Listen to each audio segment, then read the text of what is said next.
Hope so कि जितने भी स्टूडेंट्स यहाँ पर इस वक्त मौजूद हैं वो वही सब के सब स्टूडेंट्स हैं जिन्होंने अपना टेस्ट अटेम्प्ट किया है। Because look, it's very very very significant. ये मैं जितनी दफ़ा कहूँ उतना ही जो है ना वो आपके लिए इसका इम्पैक्ट बढ़ना चाहिए कि आपका टेस्ट देना इस डिस्कशन में बैठने के लिए फ़र्स्ट प्रिलिमिनरी स्टेप होना चाहिए। Because if you guys are seriously, if you guys are not attempting test, do you people seriously need the answers? आपको सिर्फ आंसर्स देखने हैं कि अच्छा हम लोगों ने अगर 34, 36, 40, 42 MCQs, हमने जितने भी MCQs दिए उनके आंसर्स क्या हैं? सो मेरे ख़्याल से कि अगर कोई भी स्टूडेंट है और अगर कोई भी स्टूडेंट हम लोगों का टेस्ट ज्वाइन कर रहा है और कोई भी स्टूडेंट हम लोगों के साथ पहचान बैच के अंदर ख़ास तौर पर इनरोल हुआ हुआ है, आई एक्सपेक्टेड कि you people are serious students and you want to attempt ना सिर्फ ये कि your MD-CAT in its complete essence के अच्छा हम पूरी प्रिपरेशन के साथ जाके MD-CAT की उसमें फ़ाइनल टेस्ट के अंदर बैठें जब हम लोगों का हो रहा हो 2024 में, बल्कि आप लोग ये भी चाहते हो कि अभी जो जो सेशंस गुजरते जा रहे हैं, जितनी जितनी हमारी प्रिपरेशन होती जा रही है, जिस तरह का हमारे लिए स्केजुअल बना हुआ है हम उसको भी फॉलो करें। बहुत सारे स्टूडेंट्स ने अटेम्प्ट किया है। फॉर ऑल ऑफ दो students a thumbs up, a really really big thumbs up for you कि आप लोगों ने अटेम्प्ट किया है।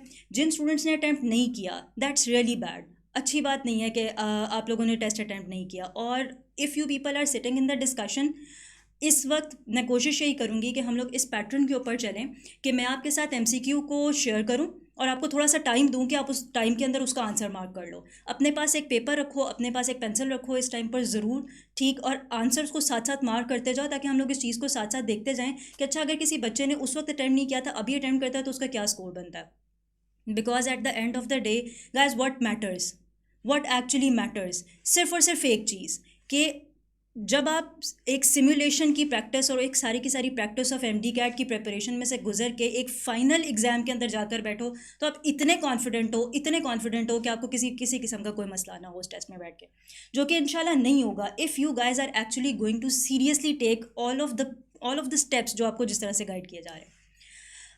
सबसे एक इम्पॉर्टेंट चीज़ अप्रिसिएशन, ख़ास तौर पर उन बच्चों के लिए जिन्होंने DPP में पार्टिसिपेट किया है। I look through all of your activities, I am not among those के जो आपको एक्टिविटी देंगे उसके बाद गायब हो जाएंगे और उनको कोई फ़र्क नहीं पड़ेगा कि आपने एक्टिविटी की है या नहीं की। There are a lot of names that I want to take.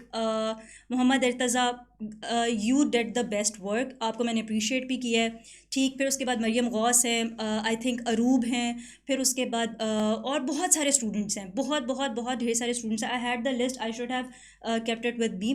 मैं इंशाल्लाह आप लोगों के नाम जो है ना वो स्पेसिफिकली मेंशन भी कर दूँगी। बट द थिंग इज़ कि आई रियली अप्रिशिएट दो स्टूडेंट्स, खासतौर पे मुअत्तर, जो दूसरे स्टूडेंट्स को हेल्प आउट कर रहे हैं, ठीक है, जस्ट लाइक दैट इवन अमारा, थैंक यू सो मच। सो वो स्टूडेंट्स जो दूसरों को, जिस तरह अकील ने, लाइबा ने क्वेश्चन पूछा, मुअत्तर, Mohammad Irtaza, Arsa, you guys are helping each other out. Trust me on it, जो लोग एक दूसरे को हेल्प आउट कर रहे हैं ना, you people are touching that learning curve का जो वो आखिरी वाला एक सिरा होता है ना, यू आर टचिंग दैट। जब आप किसी को पढ़ाना शुरू कर देते हैं ना, अब आज के सेशन में I am going to teach you nervous coordination, you guys would get it or not, but I would be actually getting it more. मेरी वो चीज़ और ज़्यादा अच्छे तरीके से प्रैक्टिस हो जाएगी। सो जब आप किसी को पढ़ाते हो ना, ये एक अल्टीमेट इस तरह की चीज़ है कि पढ़ाना एक एक्सट्रीम सिचुएशन है कि जिसमें आपकी सबसे ज़्यादा लर्निंग होती है और लर्निंग सबसे ज़्यादा होती है। सो जो भी बच्चा क्वेश्चन पूछ रहा है, आई वुड अप्रिशिएट इट अगर बाकी सब लोग भी उसको हेल्प आउट करें, उससे क्वेश्चन पूछें। कोई अगर बच्चा पूछना चाह रहा है कि भाई मुझे इनहिबिटरी न्यूरोट्रांसमीटर्स नहीं समझ आ रहे, तो हेल्प दैट पर्सन आउट कि अच्छा अगर उसको नहीं समझ आ रहे, मुझे आते हैं, तो मैं उसको आंसर करने की कोशिश करूँ।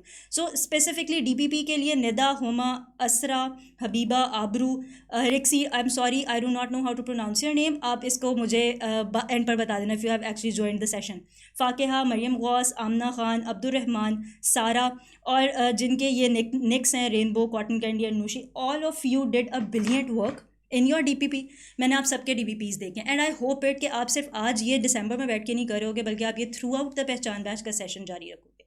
So that was a hats off and an appreciation for you. Appreciate each other, जो कोई अच्छा काम करता है और बाकी सब भी उनके मुकाबले पे आने की कोशिश करो, क्योंकि ये वो बच्चे हैं जो आज से इसी वक्त से ही रेस में बहुत आगे हैं। They have actually started there preparation. इस सारी कॉन्वर्सेशन और डिस्कशन का ये मकसद है। इस सारी चीज़ का, इस सारी बात के पीछे सिर्फ ये चीज़ है कि आप जितने कैंडिडेट्स इस वक्त बैठे हुए हो ना, आप लोगों का एक दूसरे के साथ भी कंपटीशन है, लेकिन उन सब लोगों के साथ भी कंपटीशन है जो 2 लाख 1,80,000 जो भी बच्चा अपेयर होने वाला है जब MD कैट का पेपर हो रहा होगा उस पेपर के अंदर. So you guys are would be the person जो आपस में एक दूसरे के साथ compete कर रहे होंगे. जिन लोगों ने अभी से प्रिपरेशन शुरू कर दी है, अब मैं देख रही थी जिन लोगों ने हमारे सेशन को अभी ज्वाइन किया हुआ है, जो आज बैठ के नर्वस कोऑर्डिनेशन पढ़ रहे हैं, what do you guys think? क्या आज के दिन में बैठकर हम जितनी तसल्ली से इस वक्त डिस्कशन करने लगे हैं नर्वस कोऑर्डिनेशन पर, what do you guys think जब 4 टॉपिक्स की एक दिन के अंदर डिस्कशन हो रही होगी, लॉजिकल रीजनिंग के 5वां टॉपिक एडअप होगा, क्या उस टाइम पर ये तैयारी हो सकेगी इस तरीके से? ऐसा हो ही नहीं सकता. इट्स नॉट पॉसिबल कि उस वक्त उस ड्यूरेशन के अंदर जब टीचर्स भी फुल प्रेशर में पढ़ा रहे हैं, स्टूडेंट्स भी फुल प्रेशर के अंदर पढ़ रहे हैं, टीचर्स को भी है कि MCQ प्रैक्टिस इनको बस समझाओ, जो टॉपिक इंपॉर्टेंट है उनके ऊपर जोर दो, एक आधा MCQ कोई बात नहीं. लेकिन यू गाइज खास तौर पर वो जो इम्प्रूवर्स हैं, यू नो इट कि क्या सिग्निफिकेंस है हर उस एक एक लॉस्ट मार्क की, जब जो आपका रह जाता है, जिसकी वजह से you people can actually feel the pain कि फिर आपको किस सिचुएशन में से गुजरना पड़ता है. स्पेसिफिकली वो सब स्टूडेंट्स जिनके 170 से ऊपर मार्क्स हैं और वो इस वक्त बैठकर सुन रहे हैं. आप लोग इस सारी की सारी चीज़ को स्पेसिफिकली इस तरह सुनो और इस तरीके से समझो कि guys this is a task जिसके लिए हर बंदा आपके पीछे पूरी टीम बैठकर आपके लिए कोशिश करिए, आपके लिए मेहनत करिए कि किसी तरीके से इस बच्चे को हम उस गेट के पार कर दें जिस गेट के पार करने के लिए हम लोगों ने इन बच्चों से वादा किया हुआ है. So let's begin formally. ये जो HLP था आपका, ये जो हाफ लेंथ था, ये नर्वस कोऑर्डिनेशन का था. अगर मैं ये कहूँ कि इस स्पेसिफिक पोर्शन में किस तरीके से MD कैट के सिलेबस के अंदर ये पोर्शन डिज़ाइंड है, तो ये आपके लिए मैंने इसको इसीलिए सामने रखा है कि मैं आपको ना इसको रिलेट कराती जाऊँ आपके सिलेबस के साथ कि कितना सिलेबस का पोर्शन हो चुका है, कितना सिलेबस का पोर्शन रह गया है.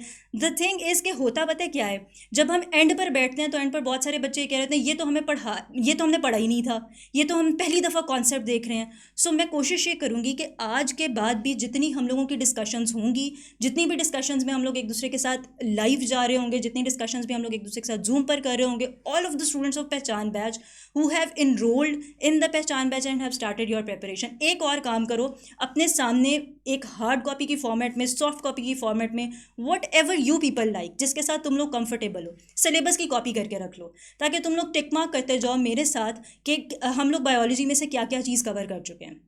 ठीक, at the end of the day हमें कोई मसला ना हो. नर्वस कोऑर्डिनेशन या कोऑर्डिनेशन एंड कंट्रोल का स्पेसिफिकली एक, अगर मैं ये कहूँ कि ये टॉपिक हम लोगों ने सबसे पहले क्यों चूज़ किया है या इस टॉपिक को हमने सबसे पहले क्यों टेस्ट आउट किया है, because we know it that you are afraid of it, simple as that. और मैं आपके लिए वो टॉपिक्स जो आपको बुरे लगते हैं, या बुरे नहीं कहना चाहिए, मुझे ये कहना चाहिए जो आपको मुश्किल लगते हैं स्पेसिफिकली, मैं उन टॉपिक्स को एंड तक के लिए संभाल के किसी भी सूरत नहीं रखना चाहती. एज अ स्टूडेंट आज के दिन तक मेरी खुद की प्रैक्टिस ये है कि मैं क्या करती हूँ कि जिस चीज़ से मुझे सबसे ज़्यादा डर लग रहा होता है ना, सबसे ज़्यादा डर के यार ये चीज़ मुझे बहुत मुश्किल लगेगी, मैं उसको सबसे पहले कर लेती हूँ. उससे क्या होता है कि वो जो ईट द फ्रॉग वाली चीज़ होती है ना, कि सबसे पहले आपने सबसे मुश्किल काम को कर लिया, उससे क्या होगा, आपकी आधी से ज़्यादा टेंशन, आपके ऊपर आधे से ज़्यादा जो प्रेशर है वो ख़त्म हो जाएगा. Same case is going to happen in the Pehchaan batch from now onwards. हम सबसे पहले क्या करेंगे, वो टॉपिक्स करेंगे जो हमें मुश्किल लगते हैं, ताकि हम उन टॉपिक्स को गो थ्रू करने के बाद जो रिलेटिवली ईजियर तो शायद आई don't know from students and आपके एंड से क्या क्या टॉपिक्स हैं, ये तो ऑब्वियसली प्रीवियस स्टूडेंट्स हैं जिनका फीडबैक मैं आपके साथ शेयर कर रही हूँ. आप लोग अपने इंसाइट्स जब हम लोगों के साथ शेयर करोगे, अपना फीडबैक शेयर करोगे, तो हमें ज़्यादा बेहतर पता चल जाएगा कि आपको किन टॉपिक्स में मसला आ रहा है. पर उस फीडबैक की बेसिस के ऊपर this was the topic that was troubling for students. ठीक, इंटेंशनली सबसे पहले रखा है. दूसरी चीज़, this is my personal favourite topic. ठीक है, as a personal favourite organ अगर मैं कहूँ तो brain is my personal favourite organ, जो मुझे एज ऑर्गन बहुत बहुत बहुत ज़्यादा पसंद है. थोड़ी सी जंग रहती है ब्रेन और हार्ट में, लेकिन I am tilted most of the times towards the brain वाला साइड. ठीक, तो ब्रेन एज ऑर्गन मुझे बहुत बहुत ज़्यादा इंट्रीग करता है. ठीक, उसको ये वो चीज़ है जिसको मैं आज के दिन तक पढ़ रही हूँ, ये वो चीज़ है जिसकी रिसेंट तरीन रिसर्च के बारे में मुझे कुछ ना कुछ पता होता है. क्रिटिकल थिंकिंग मेरा खुद का बहुत बहुत मतलब I love researching about it, working on it, मुझे ये चीज़ बहुत पसंद है. ठीक, intelligence is something that I am actually inspired by. ठीक, अमेज्ड बाय, इंस्पायर तो मतलब अब इंस्पायर कम ही लोग करते हैं, बहुत कम लोग इंस्पायर करते हैं. So I am amazed by intelligence. ठीक, और ये सारी चीज़ें क्यों आपके साथ शेयर कर रही हूँ, एक मेडिकल स्टूडेंट ना एक मेडिकल स्टूडेंट उस टाइम से हो जाता है जब वो अपने आप को उस जोन के अंदर ले आता है कि I am going to study science, मैं हार्ड साइंसेस को पढ़ने लगा हूँ, ठीक है, मैं मेडिकल के सब्जेक्ट्स को पढ़ने लगा हूँ. You guys should have your favourites from right now. You guys should have some things that you are interested in. आपको उस डायरेक्शन के अंदर सोचना अभी से शुरू कर देना चाहिए. क्यों? मैं ये समझती हूँ कि medical is a very very very very serious field. इसको सीरियसली लेना चाहिए, ठीक है. अब इस टॉपिक के अंदर अगर हम coming back to the MD CAT वाला पोर्शन, के एमडी कैट में से हमने क्या क्या पढ़ा. पीएमडीसी क्या चाहता है? पीएमडीसी आपको इन स्पेसिफिक चीज़ों के ऊपर टेस्ट करना चाहता है. ये वो पॉइंटर्स हैं जो पीएमडीसी ने आपको बता दिए कि बच्चों हमने आपको इन पॉइंटर्स पर टेस्ट करना है, ठीक है, वेरी गुड. हमने क्या किया, स्टूडेंट को देखते हुए, स्टूडेंट की इस स्पेसिफिक चीज़ को देखते हुए कि उसको इस टॉपिक से डर लगता है, हमने इस टॉपिक को थोड़ा सेग्रीगेट किया इन 2 पार्ट्स. किस तरीके से कि नर्वस कोऑर्डिनेशन और केमिकल कोऑर्डिनेशन को आपको सेपरेटली कवर कराया जाए. अच्छा, उसमें क्या किया, in this test you must have seen it कि आपको बहुत कम, इनफैक्ट आई हैव जस्ट एक एमसीक्यू सिर्फ इस तरह का जो हार्मोन्स के पोर्शन में से है, वो भी इसलिए क्योंकि वो रेलिवेंट एमसीक्यू था, बाकी कुछ भी नहीं है. अब आपका केमिकल कोऑर्डिनेशन का इसके बाद टेस्ट होगा, उसमें आपको टेस्ट आउट किया जाएगा रिगार्डिंग केमिकल कोऑर्डिनेशन. आज क्या करना है, इस सिलेबस को अपने सामने रखना है, ठीक, इस टॉपिक पर जाना है. जिन बच्चों ने टेस्ट दिया हुआ है उन्होंने इस टॉपिक के ऊपर से जो जो टॉपिक्स आपने कवर कर लिया उन सबको मार्कआउट कर देना है. जिस तरह अगर मैं कहूँ रिसेप्टर्स कवर्ड होने चाहिए, न्यूरॉन्स कवर्ड होने चाहिए, टिपिकल न्यूरॉन किस तरह का होता है, टाइप्स उसकी क्या होती हैं, ये सब कुछ कवर्ड होना चाहिए. नर्व इम्पल्स कवर्ड होना चाहिए. List the levels of spinal cord, कुछ हद तक ये टॉपिक आपका अभी तक कवर हो जाना चाहिए, ठीक है. सेम केस गोज विद, अगर रिफ्लेक्स आर्ट में कहूँ तो ये भी काफ़ी हद तक आपका कवर होना चाहिए. मेन पार्ट्स ऑफ ब्रेन्स, ये 100% कवर्ड हो जाना चाहिए था, ठीक. इसी तरीके से अगर मैं कहूँ कि फंक्शंस ऑफ ईच पार्ट, ये भी कवर हो जाना चाहिए था. अच्छा, इसमें हम आपको आगे भी टेस्ट कर रहे होंगे, ऐसा नहीं है कि टेस्ट हो गया काम खत्म हो गया, आगे भी टेस्ट हो रहा होगा. लेकिन इन सारी की सारी स्पेसिफिक टॉपिक्स को अगर आप अपने सामने देखो तो इसको लिखने का, इसको यहाँ इन स्लाइड्स के अंदर रखने का सिर्फ ये मकसद था, इस टॉपिक को उठा, इस सिलेबस को उस दिन नहीं उठाना जिस दिन एमडी कैट अनाउंस होगा. आज पहले दिन, पहले टेस्ट की पहली डिस्कशन के अंदर इस सिलेबस को अपने सामने रखो. जो बच्चा ऑर्गेनाइज तैयारी नहीं करता, ऑर्गेनाइज तरीके से तैयारी नहीं करता, आपको एक प्रॉब्लम ज़रूर फेस करनी पड़ेगी और बार बार फेस करनी पड़ेगी कि अगर आप ऑर्गेनाइज तरीके से तैयारी नहीं करोगे यू वुड बी लॉस्ट. कि मैंने कितना पढ़ लिया है, मेरी कितनी तैयारी हो गई है, मैं कहाँ पर हूँ इस वक्त, ठीक, मेरा कौन से वाला क्या इसको कहते हैं टॉपिक है वो मुझे नहीं आता, कौन सा है जो आता है. परसेंटेज लिखो. For example if I would have been preparing MD CAT again, तो मैं क्या करती कि जब मैंने इसका मैंने टेस्ट दे दिया तो मैं इस स्पेसिफिक पोर्शन के नीचे आज के टेस्ट की चेकिंग के बाद मैं लिखती कि 100% of this have been prepared, ताकि अगली बार मुझे इसको खोलते ही पता चले अच्छा ये परसेंट मेरा प्रिपेयर हो गया, इतने परसेंट अभी भी मेरी इसकी तैयारी नहीं है, ठीक. लेट्स सी के हाउ यू गाइज अटैम्प्ट, जिन लोगों ने अटैम्प्ट किया उन्होंने किस तरह का इस टेस्ट को अटैम्प्ट किया. एज यू कैन सी, देखो इस वक्त वो बच्चे जो इस कैटेगरी के अंदर हैं, I don't know what you guys are thinking. Either you guys have not started your preparation or you are not taking all of this that is happening seriously. एक सिंपल सीधी साफ बात है, you are not serious about being a doctor अगर आप इस category के अंदर हो.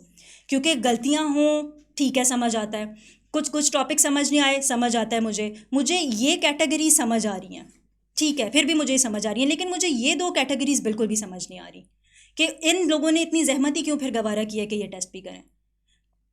मुझसे आप इस तरह की थोड़ी सी स्ट्रिक्टनेस को एक्सपेक्ट करना, ठीक है. उसके पीछे रीज़न ये है कि मैं ख़ुद एक मेडिकल यूनिवर्सिटी में पढ़ चुकी हूँ, ठीक है. मैं ख़ुद एक और एलीट तरीन यूनिवर्सिटी के अंदर एमफिल कर रही हूँ, जिसकी वजह से मुझे इस बात का बहुत अच्छे तरीके से पता है और मुझे इस बात का बहुत ज़्यादा शौक है कि मेरा हर स्टूडेंट, एक स्टूडेंट जो मेरे पास आए ना, वो एक स्टूडेंट मेडिकल यूनिवर्सिटी को एंजॉय करे, उस लाइफ में जाए, बहुत अच्छा इंसान भी बने और दूसरी तरफ एक बहुत बहुत बेहतरीन किस्म का ह्यूमैनिटी को सर्व करने वाला बंदा भी साथ में बने, ठीक है. सो इफ़ अगर मैं उस चीज़ के साथ कॉन्ट्राडिक्ट ना करूँ तो फिर मुझे आपको ऑब्वियसली मुझे इन लोगों से ये बात पूछनी पड़ेगी कि why you guys have not attempted this test specifically seriously. जिन्होंने अटैम्प्ट नहीं किया उनके बारे में मैं पहले बात कर चुकी हूँ. जिन्होंने अटैम्प्ट किया लेकिन उनके ग्रेड्स बहुत बुरे आए हैं, उनके बारे में मैंने अब बोल दिया. नाउ कमिंग टू दोस्त जो इस कैटेगरी में फॉल कर रहे हैं, a very nice attempt, a very very nice attempt. बहुत अच्छा किया तुम लोगों ने कि तुम लोगों का पहला टेस्ट जिसको तुम लोगों ने सीरियसली लिया, यू गाइस अटेम्प्टेड इट. मैं इनके बारे में भी, इनको मैंने इसलिए स्टार मार्क नहीं किया, उसकी मैं रीज़न अभी आपको एक्सप्लेन करती हूँ. अभी आपने जो टेस्ट किया उसका क्या मतलब है? आपके टोटल टॉपिक्स कितने हैं? 13। अगर मैं 13 टॉपिक्स की बात करूं तो ये 13 टॉपिक्स सिर्फ और सिर्फ किसके हैं? इसके। हम लोगों ने अभी इसकी बात नहीं की, इसकी बात नहीं की, हम लोगों ने अभी लॉजिकल रीजनिंग की बात नहीं की, और हमने अभी इंग्लिश की बात नहीं की। ये सब आपका अलग से है जिसको आपने प्रिपेयर करना है। टेस्ट किस चीज़ का था? बायोलॉजी के 13 टॉपिक्स में से एक टॉपिक का, और वो भी एक टॉपिक पूरा नहीं था, इन एक्चुअल सेंस वो भी 0.5 टॉपिक था, यानी कि आधा टॉपिक था जिसको आपने अटेम्प्ट किया।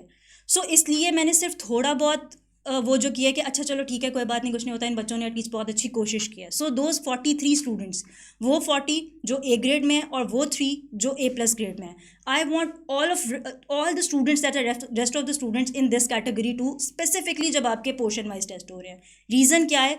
जब ये सब कुछ कंबाइंड होगा और इसका आपने टेस्ट देना है ना इन MCQs का, आप इस वक्त की जो परसेंटेज आ रही है उसमें ऑटोमेटिकली एक फॉल एक्सपेक्ट करो, क्योंकि इतना सारा सिलेबस है जिसको आपने एक ही वक्त में प्रोसेस करना है। किससे?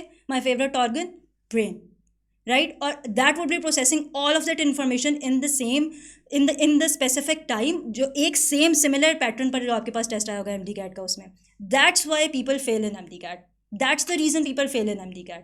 अभी वो क्या कर रहे हैं? रिलैक्स कर रहे हैं, और उसके बाद क्या होगा? जब ये सारा कुछ इकट्ठा हो जाएगा तो इकट्ठे होने के बाद क्या होगा? वो जो कहते हैं ना खिचड़ी मच जाती है दिमाग के अंदर, उस वक्त प्रेशर बहुत होता है, प्रेशर, स्ट्रेस, खिचड़ी, ये सब कुछ उन लोगों के साथ होता है who do not plan well and then who do not execute well. So ये पिछला जो रिजल्ट है उसका मतलब है। Let's now begin our MCQs। अपने पेपर्स, पेंसिल्स अपने पास सामने रखो। I would be expecting from you guys कि आप लोग कमेंट कर रहे होगे फौरी तौर पर इनके आंसर्स को। जिन लोगों ने अटैम्प्ट नहीं किया और वो ये लाइव सेशन ले रहे हैं, most welcome for this time. I would be expecting all of you to be very prepared for my live sessions, for the sessions, discussion sessions खास तौर पर जो मेरे साथ हैं। मुझे कोई भी ऐसा बंदा नहीं चाहिए जो इसलिए बैठा हुआ है कि वो ये कॉन्सेप्ट से पहली दफ़ा सुन रहा है, ठीक है? मुझे वो लोग चाहिए जो मुझसे एक्टिवली क्वेश्चंस कर रहे हैं, मुझे वो लोग चाहिए जो मुझसे पढ़ना चाहते हैं, ठीक है? इस MCQ का आंसर जल्दी से लगाओ, जल्दी से मार्क करो। I want be giving you a lot of time. ये डिस्कशन थी और उस सारे चक्कर में अभी आप लोगों को काफ़ी सारा टाइम मिल गया, बट अभी मैं आपको इतना ढेर सारा टाइम नहीं दे रही हूँ कि मुझे इसका आंसर बताओ जल्दी से। आंसर्स आना शुरू हो गए हैं। वेरी गुड, ज़बरदस्त, जल्दी, Irtaza, very good guys. No one else wants to know the answer, ठीक है? मारिया, ठीक। जिन बच्चों ने आंसर्स मार्क करने शुरू कर दिए, ज़बरदस्त, this is the correct answer. And you can see the inaccuracy कि 35% of the students didn't know it. They act as transducer because they convert from one form of energy into another form of energy. Guys just एक second के लिए एक चीज़ check करो कि ये जो statement है ये कहीं और भी लिखी हुई है। ये देखो, आपके सिलेबस के अंदर इस टॉपिक की पहली लाइन के अंदर ये बात लिखी हुई है कि इस MCQ का क्या आंसर था। अगर किसी बच्चे ने किताब अभी तक नहीं भी खोली ना, और उस बच्चे ने अपना सिलेबस खोला हुआ है और उसने सिलेबस एक दफ़ा भी पढ़ा हुआ है, तब भी उसका ये MCQ ठीक होना चाहिए था। So that's the reason why I actually emphasise कि मेरे लेक्चर में, मेरे टेस्ट के अंदर आकर प्रिपेयर्ड होकर बैठो। तरीका क्या है MCQ को सॉल्व करने का? तरीका क्या है? स्पेसिफिकली वो स्टूडेंट्स जो फर्स्ट टाइम मेरे सेशन को ज्वाइन कर रहे हैं, अभी आप लोगों ने करना क्या है? जब भी आपके सामने MCQ आएगा, वेरी गुड जिन लोगों ने रिसेप्टर्स मार्क किया है, जिन्होंने नहीं मार्क किया, करेक्ट योर आंसर्स। MCQ के अंदर से कीवर्ड्स को आइडेंटिफाई करना है, इसको बड़ा लिखो कि आपने MCQ की स्टेटमेंट के अंदर मेहनत इस चीज़ पर करनी है। जैसे ही स्टेटमेंट पढ़ोगे, सबसे पहला काम यह करना है, you should have your pens in your hands. पहली दफ़ा स्टेटमेंट को पढ़ा, उसी वक्त मार्क करना शुरू कर दो। क्या इसमें कीवर्ड्स क्या होने चाहिए? Transducer, act as transducer because वो ये काम करता है। अब आपको इन आंसर्स में से किसे ढूंढना है जो ट्रांसड्यूसर है, ठीक? और करता क्या है? ये वाला काम करता है। I would be really amazed अगर कोई बंदा मुझे स्पेसिफिकली ये बता दे कि कौन सी फॉर्म ऑफ एनर्जी को कौन सी फॉर्म ऑफ एनर्जी में कन्वर्ट किया जा रहा होता।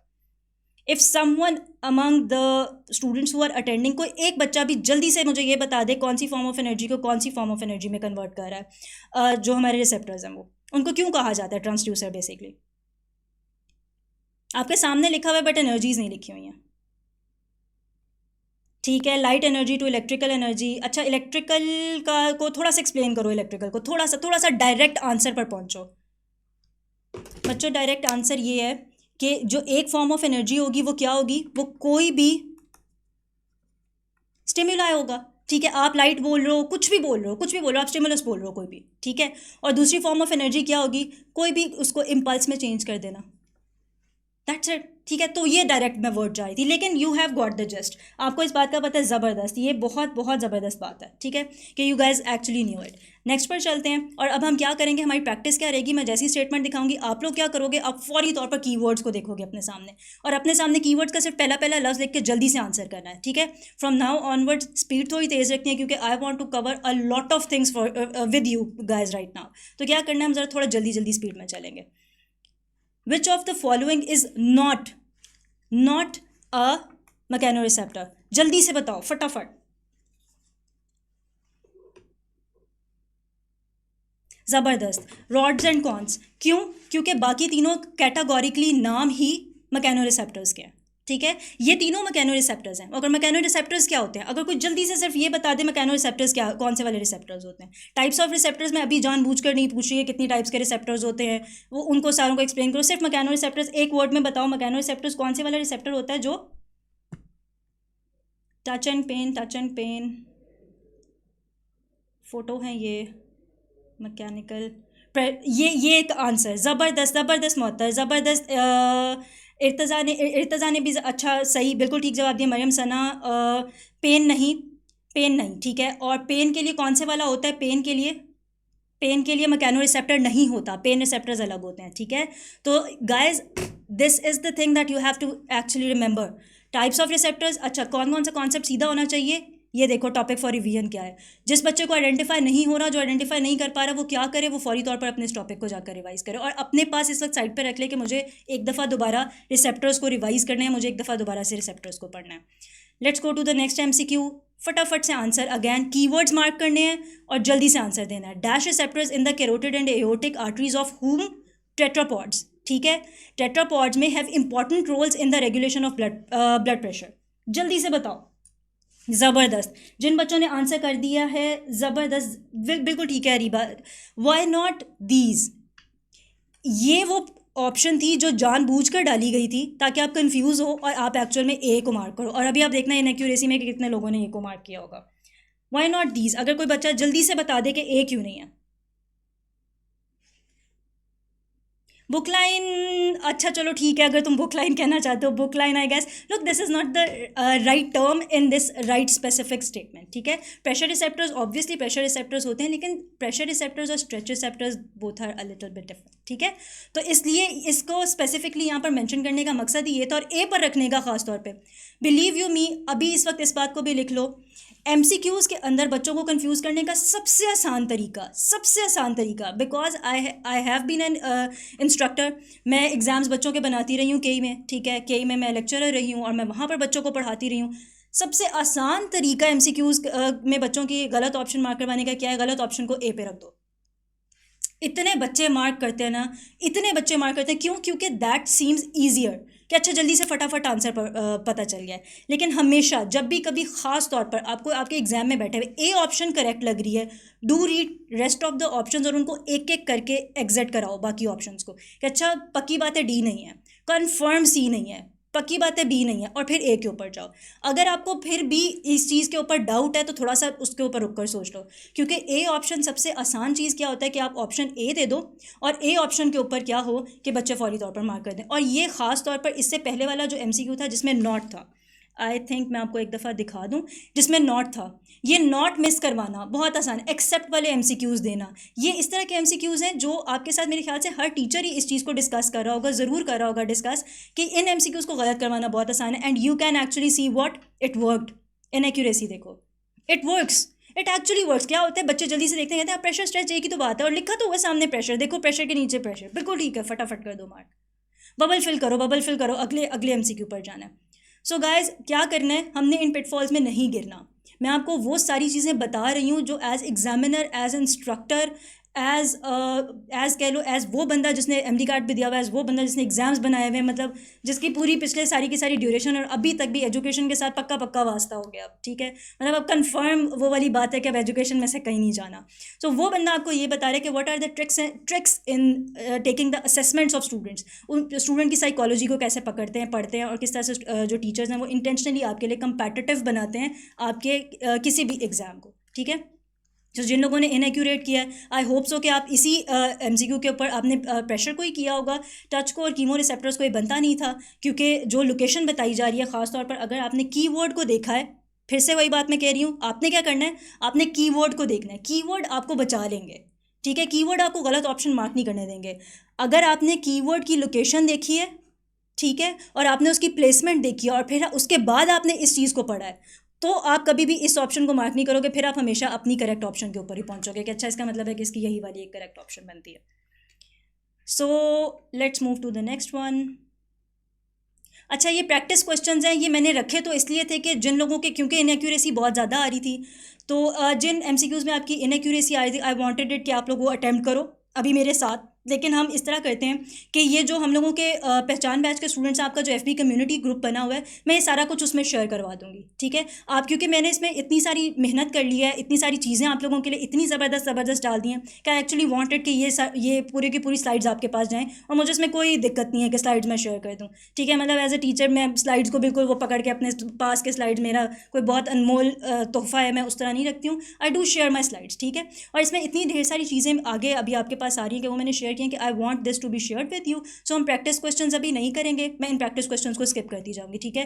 लेकिन आपने क्या करना है कि अपनी नेक्स्ट एक्टिविटी के लिए you guys are actually going to do what, कि आप इन प्रैक्टिस क्वेश्चंस वाली स्लाइड्स पर जाओ, इनकी स्टेटमेंट्स में से कीवर्ड्स को पहले मार्कआउट करो कि अच्छा हमें इस स्टेटमेंट में कीवर्ड्स ये दिखे हैं, ताकि मैं आपकी ये प्रैक्टिस अभी से करवा दूँ, ठीक है। और इवन आप इसको इंप्लीमेंट करो बाकी सारे सब्जेक्ट्स के ऊपर भी, और फिर आपने इनके करेक्ट आंसर्स भी मेंशन करते जाने हैं, ठीक है। I would be skipping all sorts of practice questions from now onwards, ताकि जो है ना वो क्या इसको कहते हैं, आंसर्स मत देखना, आंखें बंद कर लो अपनी, आंसर्स नहीं देखना तुम लोग, ठीक है। अच्छा, हम यहाँ पर एक सेकेंड, इसका वैसे आंसर आ ही गया, लेकिन चलो ठीक है, कोई बात नहीं, कुछ नहीं होता। That was a very relatively very easier one, ठीक। ये इसलिए मुझे क्लिकर अच्छा नहीं लगता, और इसलिए फिर मैं क्लिकर को ये कहती हूँ कि तुम मुझे तंग करते हो, ठीक है। तो क्लिकर को हम उठा के रख देते हैं साइड पे, क्योंकि क्लिकर ने हमें बहुत ज़्यादा तंग किया। और हम वापस अपने प्रैक्टिस क्वेश्चंस पर चलते हैं। जो बच्चा इस वक्त आंसर्स देखता जा रहा है ना, बहुत तेज़ हो तुम लोग, आंसर्स मत देखना अभी, ठीक है, आंखें बंद रखो जब तक प्रैक्टिस क्वेश्चन का भी तक नहीं आ जाते हैं।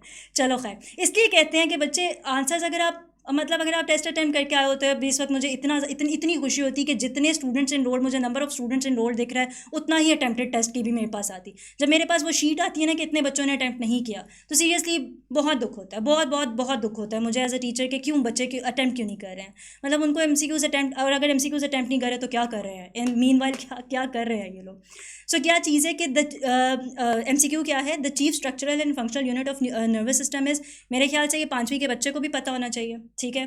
तो आप तो माशाल्लाह 12वीं पास हैं मैक्सिमम लोग, और बाकी 12वीं पास हो जाएंगे इंशाल्लाह इसी साल के अंदर। तो आपको तो ये स्पेसिफिकली ज़रूर पता होना चाहिए कि क्या है जी, chief structural and functional unit of nervous system, ठीक है। अगर किसी ने इसको गलत मार्क किया, जिन 10% ने मार्क किया है, वो चुल्लू भर पानी वाली एक चीज़ होती है वो, ठीक है, तो वही बनती है आपके लिए अब। अच्छा, आगे अगला एमसीक्यू जल्दी से फटाफट देख लो। The dendrites of which neuron give the cell a tree like appearance. फटाफट बच्चों, जल्दी से जल्दी से जल्दी जल्दी, कौन से वाला है, आ गए एमसीक्यू ऑप्शंस आ गए। हाँ जी, ज़बरदस्त, जिन लोगों ने मार्क किया excellent, associative neuron. 55% inaccurate, I do not know why, please explain it to me, क्यों गलत किया है ये एमसीक्यू। जिस बच्चे को नहीं समझ आई, जिसको नहीं याद रहा, जिसके पास इतनी फुर्सत नहीं है, वो अपनी ज़िंदगी में बहुत मसरूफ़ है कि वो किताब खोले, उसके लिए फ़िगर ये सामने है। इस फिगर को देखो, और इस वक्त जिन लोगों ने इस आंसर को करेक्ट अटेम्प्ट किया है, what you guys are actually going to do is, dendrites का फ़र्क पता चल गया, बाकी चीज़ों का फ़र्क बताओ। सेल बॉडी किस किस पोजीशन पर है, जल्दी से कमेंट सेक्शन में बताओ क्योंकि इनके नाम आपके सामने है, सेल बॉडी आपके सामने है, पोजीशन बताते जाओ मुझे, मोटर न्यूरॉन की सेल बॉडी किस पोजीशन पर है, क्योंकि अगले एमसीक्यूज इस तरह के होंगे। मतलब हम एक ही दफ़ा टाइप्स ऑफ न्यूरॉन्स को क्यों ना कवर कर लें बैठे बैठे, एक एमसीक्यू से हम 4 तरह के एमसीक्यूज क्यों ना बना लें। जल्दी से बताओ मुझे कि सेल बॉडी का क्या क्या डिफरेंस है तीनों में। लेटरल किसकी है, मीडियल किसकी है, ठीक है, किस पोजीशन पर जो है वो सेल बॉडी है, फटाफट फटाफट जल्दी बच्चों, जल्दी जल्दी सेल बॉडी बताओ। फिर उसके बाद बस फिर हम मज़ीद डिस्कस नहीं करेंगे क्योंकि अभी आगे हमने और भी टॉपिक्स को डिस्कस करना है। एनी स्टूडेंट कोई एक जल्दी से रिस्पॉन्ड कर दो। ज़बरदस्त, very good Muattar, very good Malaika, very good Ruqaiya, बिल्कुल ठीक है। आप सबका मिला जुला कर एक कंप्लीट जवाब बन गया है, ठीक है। सेल बॉडी की पोजीशंस डिफरेंट है। अगला एमसीक्यू किस पर आ सकता है, सेल बॉडी की पोजीशंस पर, ठीक। ट्री लाइक स्ट्रक्चर पूछ लिया, अगला एमसीक्यू क्या पूछा जा सकता है, सेल बॉडी की पोजीशन बताओ, किसकी सेल बॉडी इस पोजीशन पर होती है उसका बताओ। इसमें से कितने एमसीक्यूज बन सकते हैं, 6 मेरे सामने पड़े हैं, ठीक है। तो what you guys are actually going to do is एक एमसीक्यू से 6 की तैयारी, और उससे भी पहले अगर एक काम कर लोगे, किताब खोलने की जहमत कर लो तो सबकी तैयारी, ठीक। सारे के सारे एमसीक्यूज ही एक ही दफ़ा तैयार हो जाएंगे। Let's move to the next one. Nissl's granules are composed of, answer फटाफट, इजी, एक बहुत बहुत इजी एमसीक्यू, मेरे ख्याल से this is not a difficult one. यार ये डिफरेंट ऑप्शंस क्यों आने लग गई हैं, बोथ ए एंड बी, अच्छा अच्छा ठीक है, बोथ ए एंड बी का मतलब डी है, ठीक है। इर्तज़ा आपने पूछा है सेंसरी का सोमा की पोजीशन क्या होगी, अभी करते हैं डिस्कस, ठीक है। क्वेश्चंस की अपने questions just write down your questions, जब हम क्वेश्चंस के ऊपर आएंगे तो फिर हम ये क्वेश्चंस डिस्कस करेंगे, ठीक है। और एक और बात, अपनी किताब ना खोल कर सामने रखा करो, कोई ऐसा क्वेश्चन जो बहुत बेसिक लेवल का क्वेश्चन है हम उसको डिस्कस नहीं करेंगे, क्योंकि वो क्या है, वो अभी आपको वो चीज़ याद नहीं आ रही है। आप उस चीज़ को फौरी तौर पे क्या कर सकते हो, you can actually check it and then take it out कि ये चीज़ मुझे समझ आ गई। मुझसे क्या करना है, इस टेस्ट डिस्कशन का हमने किस तरह भरपूर फ़ायदा उठाना है, मुझसे वो क्वेश्चंस पूछने हैं जो क्लैरिटी नहीं आ रही, कुछ भी कर लिया, किताब भी पढ़ ली, सब कुछ कर लिया, लेकिन क्लैरिटी नहीं आ रही उस चीज़ में, ठीक है। तो निजल्स ग्रेन्यूल्स, वेरी गुड, बिल्कुल ठीक है, डी। ये कहाँ पर होते हैं, अगर कोई बच्चा जल्दी से बता दे किस स्पेसिफिक लोकेशन के अंदर, क्योंकि पिछली एक डायग्राम के अंदर आप एक्चुअली निजल्स ग्रेन्यूल्स देख चुके हो। सो अगर मैं आपको डायग्राम फिर से दिखा दूँ, ये देखो निजल्स ग्रेन्यूल्स कहाँ पर हैं,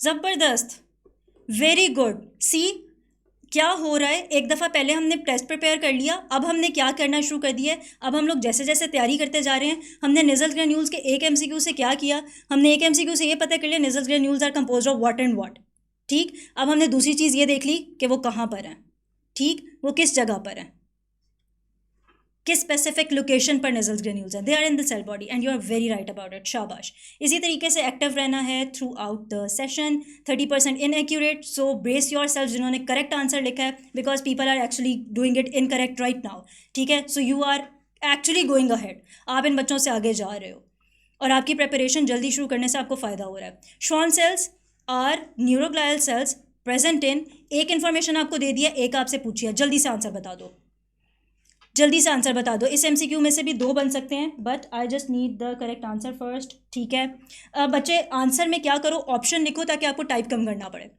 फॉर द टाइम बिंग, ठीक है। आंसर आपने बिल्कुल ठीक बताया, the students who are marking it 50% inaccuracy, are you seeing it.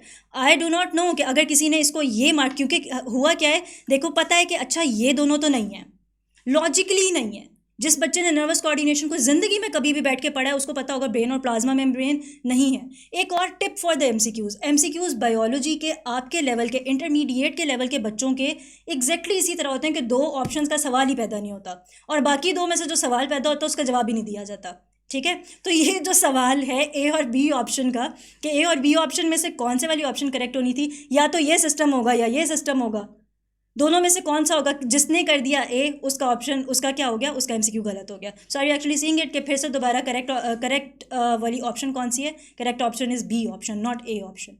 लेकिन इसका मतलब ये नहीं है कि ये ऑप्शन कभी भी करेक्ट नहीं हो सकती, या खुदा के लिए ऐसा कुछ मत करना। बच्चे भी सुनते हैं आधी बात है और उसको जाके इंप्लीमेंट उससे भी ज़्यादा आधा करते हैं। सो इसका मतलब ये नहीं है कि अगर ए वाली ऑप्शन करेक्ट हो रही हो तो तुम लोग नहीं नहीं नहीं, हमने पहला एक अटेंड किया था लाइव सेशन 25 दिसंबर को, मैं मरियम ने ये बात बोली थी कि आपने ए ऑप्शन को करेक्ट नहीं करना, सो हम ए ऑप्शन कभी करेक्ट नहीं करेंगे। उन्होंने खुद बताया था कि एग्जामिनर्स ऐसे करते हैं कि वो ए ऑप्शन गलत जानबूझ के फंसाने के लिए मार्क करते हैं। बच्चे एमसीक्यूज़ में ए ऑप्शन भी करेक्ट होती है, पर मैंने उसकी एक सिर्फ टेक्निक बताई है, बाकी सबको रूल आउट करो कि वाकई बाकी वाली ऑप्शंस नहीं है, बाकी ऑप्शंस में से कोई ऑप्शन करेक्ट ऑप्शन नहीं है, then you can easily mark an A answer. ठीक है, ए आंसर करेक्ट होता है, ऐसा नहीं है कि सारे एमसीक्यूज में से कोई एक भी ए नहीं होता. कीवर्ड्स करेक्ट आंसर, आई होप सो कि अभी तक आ गए होंगे करेक्ट आंसर. असरा, हम इस मसले पे अभी बात करते हैं, हम अभी इस मसले पे बात करते हैं. Daneen Waqas, you are saying it कि इट्स डी. और किसी को इसके बारे में कुछ कहना है या करेक्ट आंसर दिखाऊं? Velocity of impulse in an axon fibre depends upon. Velocity of impulse keyword है, एक्सॉन फाइबर कीवर्ड है. D all correct. ज़बरदस्त. इनएक्यूरेसी, इस तरह के एमसीक्यू में भी, इस तरह के एमसीक्यू में भी इनएक्यूरेसी आ रही है. Base yourself, clap for your own self, appreciate yourself जिन लोगों का ये एमसीक्यू ठीक है.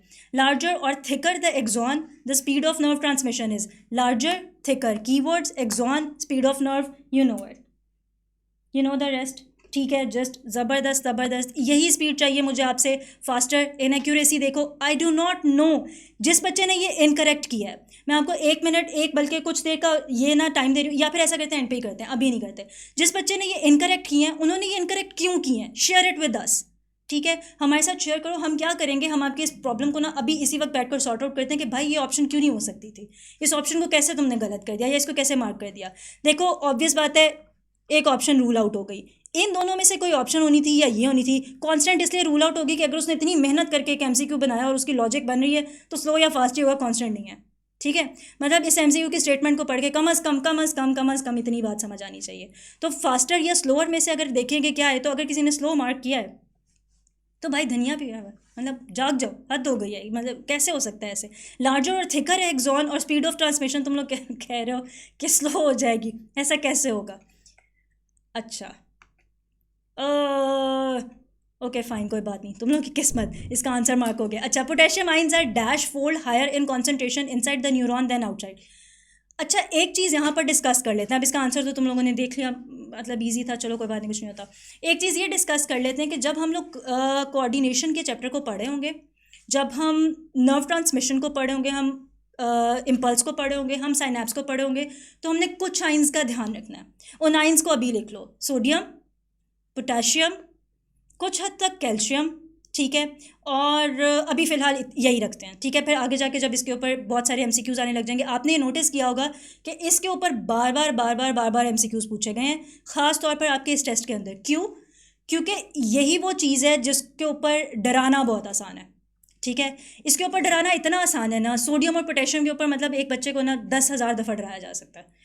वो जो उसके जी सेल मेम्ब्रेन में इनसाइड कौन सा ज़्यादा होता है, आउटसाइड कौन सा ज़्यादा होता है. अच्छा, आप क्या कराओ, अब रेस्टिंग मेम्ब्रेन पोटेंशियल पूछ लो जल्दी से.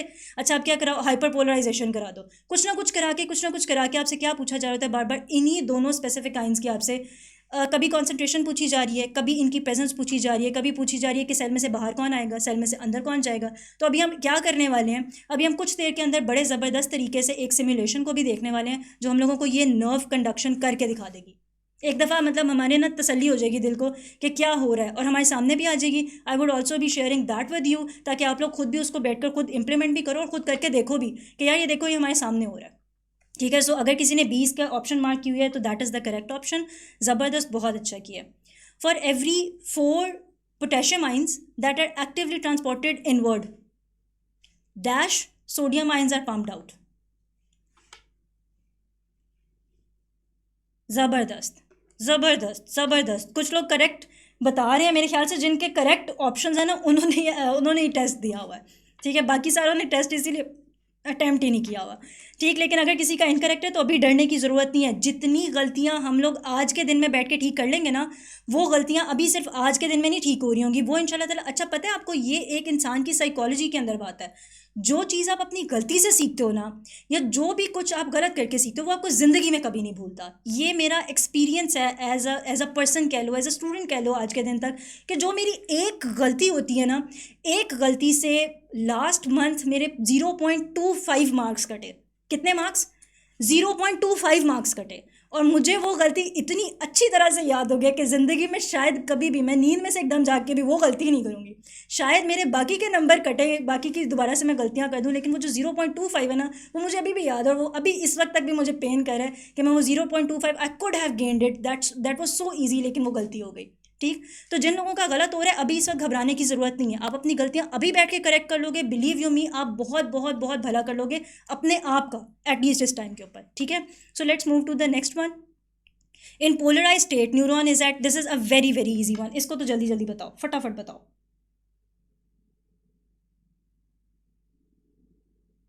जिस बच्चे का क्वेश्चन है Irtaza, I know, I understand it, आपके क्वेश्चंस होंगे, एंड तक सुन लो, हो सकता है कि आधे क्वेश्चंस के आंसर हो जाएं, ठीक है, एंड पर हम अनम्यूट करेंगे और फिर उसके बाद आपके जब तक क्वेश्चंस नहीं होंगे, आई एम राइट है, ठीक, रिकॉर्डिंग बंद कर देंगे या फिर हम लोग क्या करेंगे, हम आपके क्वेश्चन आंसर्स को भी साथ ही ले लेंगे। आप फिक्र मत करो, आई एम राइट है, मैं आपके क्वेश्चंस के आंसर करके जाऊँगी, ठीक। अभी इसको जल्दी जल्दी ख़त्म करते हैं, ठीक, हमारा टेस्ट डिस्कस हो जाए ना, ताकि टेस्ट कहीं मिस आउट ना हो जाए। जो क्वेश्चन आ रहे हैं लिखते जाओ, कॉपी पेंसिल पास पकड़ाई है ना, इसीलिए पकड़ाइए, साइड पर लिखते जाओ, अच्छा ये क्वेश्चन आ रहा है, ये क्वेश्चन आ रहा है, हो सकता है कि एंड तक आपके सारे क्वेश्चन ही आंसर हो जाए।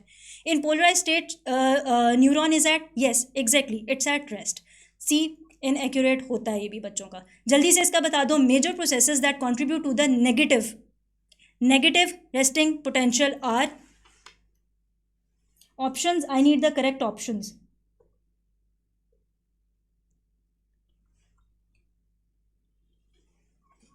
चलो देखते हैं, कुछ लोगों ने ए कहा है और कुछ लोगों ने डी कहा है, let's see. So D is the correct option.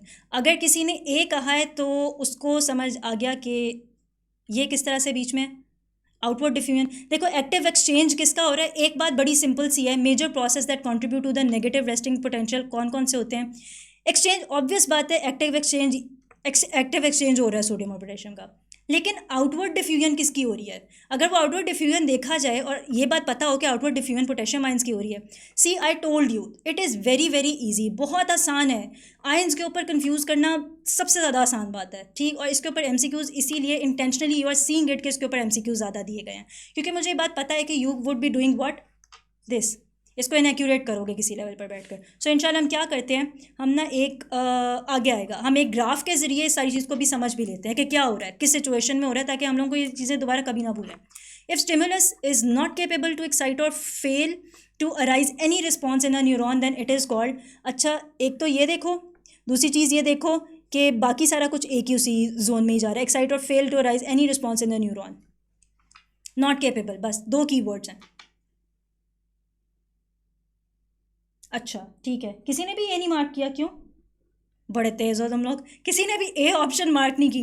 Non threshold is not the right term, that's it, ठीक है, सब थ्रेश होल्ड इसलिए, बाकी दोनों बनती ही नहीं थी। अगर एडिक्वेट होगा तो भाई फिर इसकी ज़रूरत ही नहीं रहेगी, इस केपेबल हो जाएगा, काम ख़त्म। इसी एमसीक्यू का सी ऑप्शन करेक्ट कराना है, निकाल दो ये, बात खत्म। जो पीछे कराया है अभी सारे के सारे एमसीक्यूज़ में पीछे क्या हुआ है, यही किया एग्जैक्टली, ठीक है। So it was hard level just because कि ए ऑप्शन में बड़ी बड़ी आसानी से एक नॉन थ्रेशोल्ड मिल रहा था कि जल्दी से ए मार्क कर दो, ठीक। नेक्स्ट, डीपोलराइजेशन ऑफ मेम्ब्रेन, रट्टा एमसीक्यू है, रट्टा एमसीक्यू, जो तोता है जल्दी से बता दो, तो जल्दी से फटाफट। वाई नॉट नॉन थ्रेशोल्ड, बेटा मैंने बताया that is not the correct option, ठीक है, that is not the correct term. ये देखो सारे तोते, जल्दी जल्दी तोतों ने बोल दिया है कि उनका क्या रट्टा था, उन्होंने जो रट्टा मारा हुआ था बिल्कुल ठीक मारा था। सो टर्मिनो, ये नंबर्स जो है ना वो आपसे पूछे जाते हैं, ठीक है। मैं इसके थोड़ा अगेंस्ट हूँ कि नंबर्स पूछे जाएं, बहुत ज़्यादा नंबर्स पूछे जाएं, इस तरह के एमसीक्यू 6, 2.51 इस तरह करके पूछे जाएं। मैं खुद कोशिश करती हूँ कि अगर मुझे कभी किसी स्टूडेंट को टेस्ट आउट करना है, ये वो पैटर्न है जो आपके एमडी कैट का है, strictly talking about MD CAT, जो पीएमडीसी फॉलो कर रहा है, ठीक, और आपको इस तरह से दे रहा है। What I do is when I am going to examine any student जिसको मैंने नंबर किसी पे करना हो, तो मैं डिफरेंस काफ़ी ज़्यादा रखती हूँ, सिर्फ इसलिए कि मेरा मकसद क्या है कि मुझे तुमसे एक रट्टू तोते वाला एक रिकॉल बेस्ड, जिसको कहते हैं रिकॉल बेस्ड एमसीक्यू पूछना है।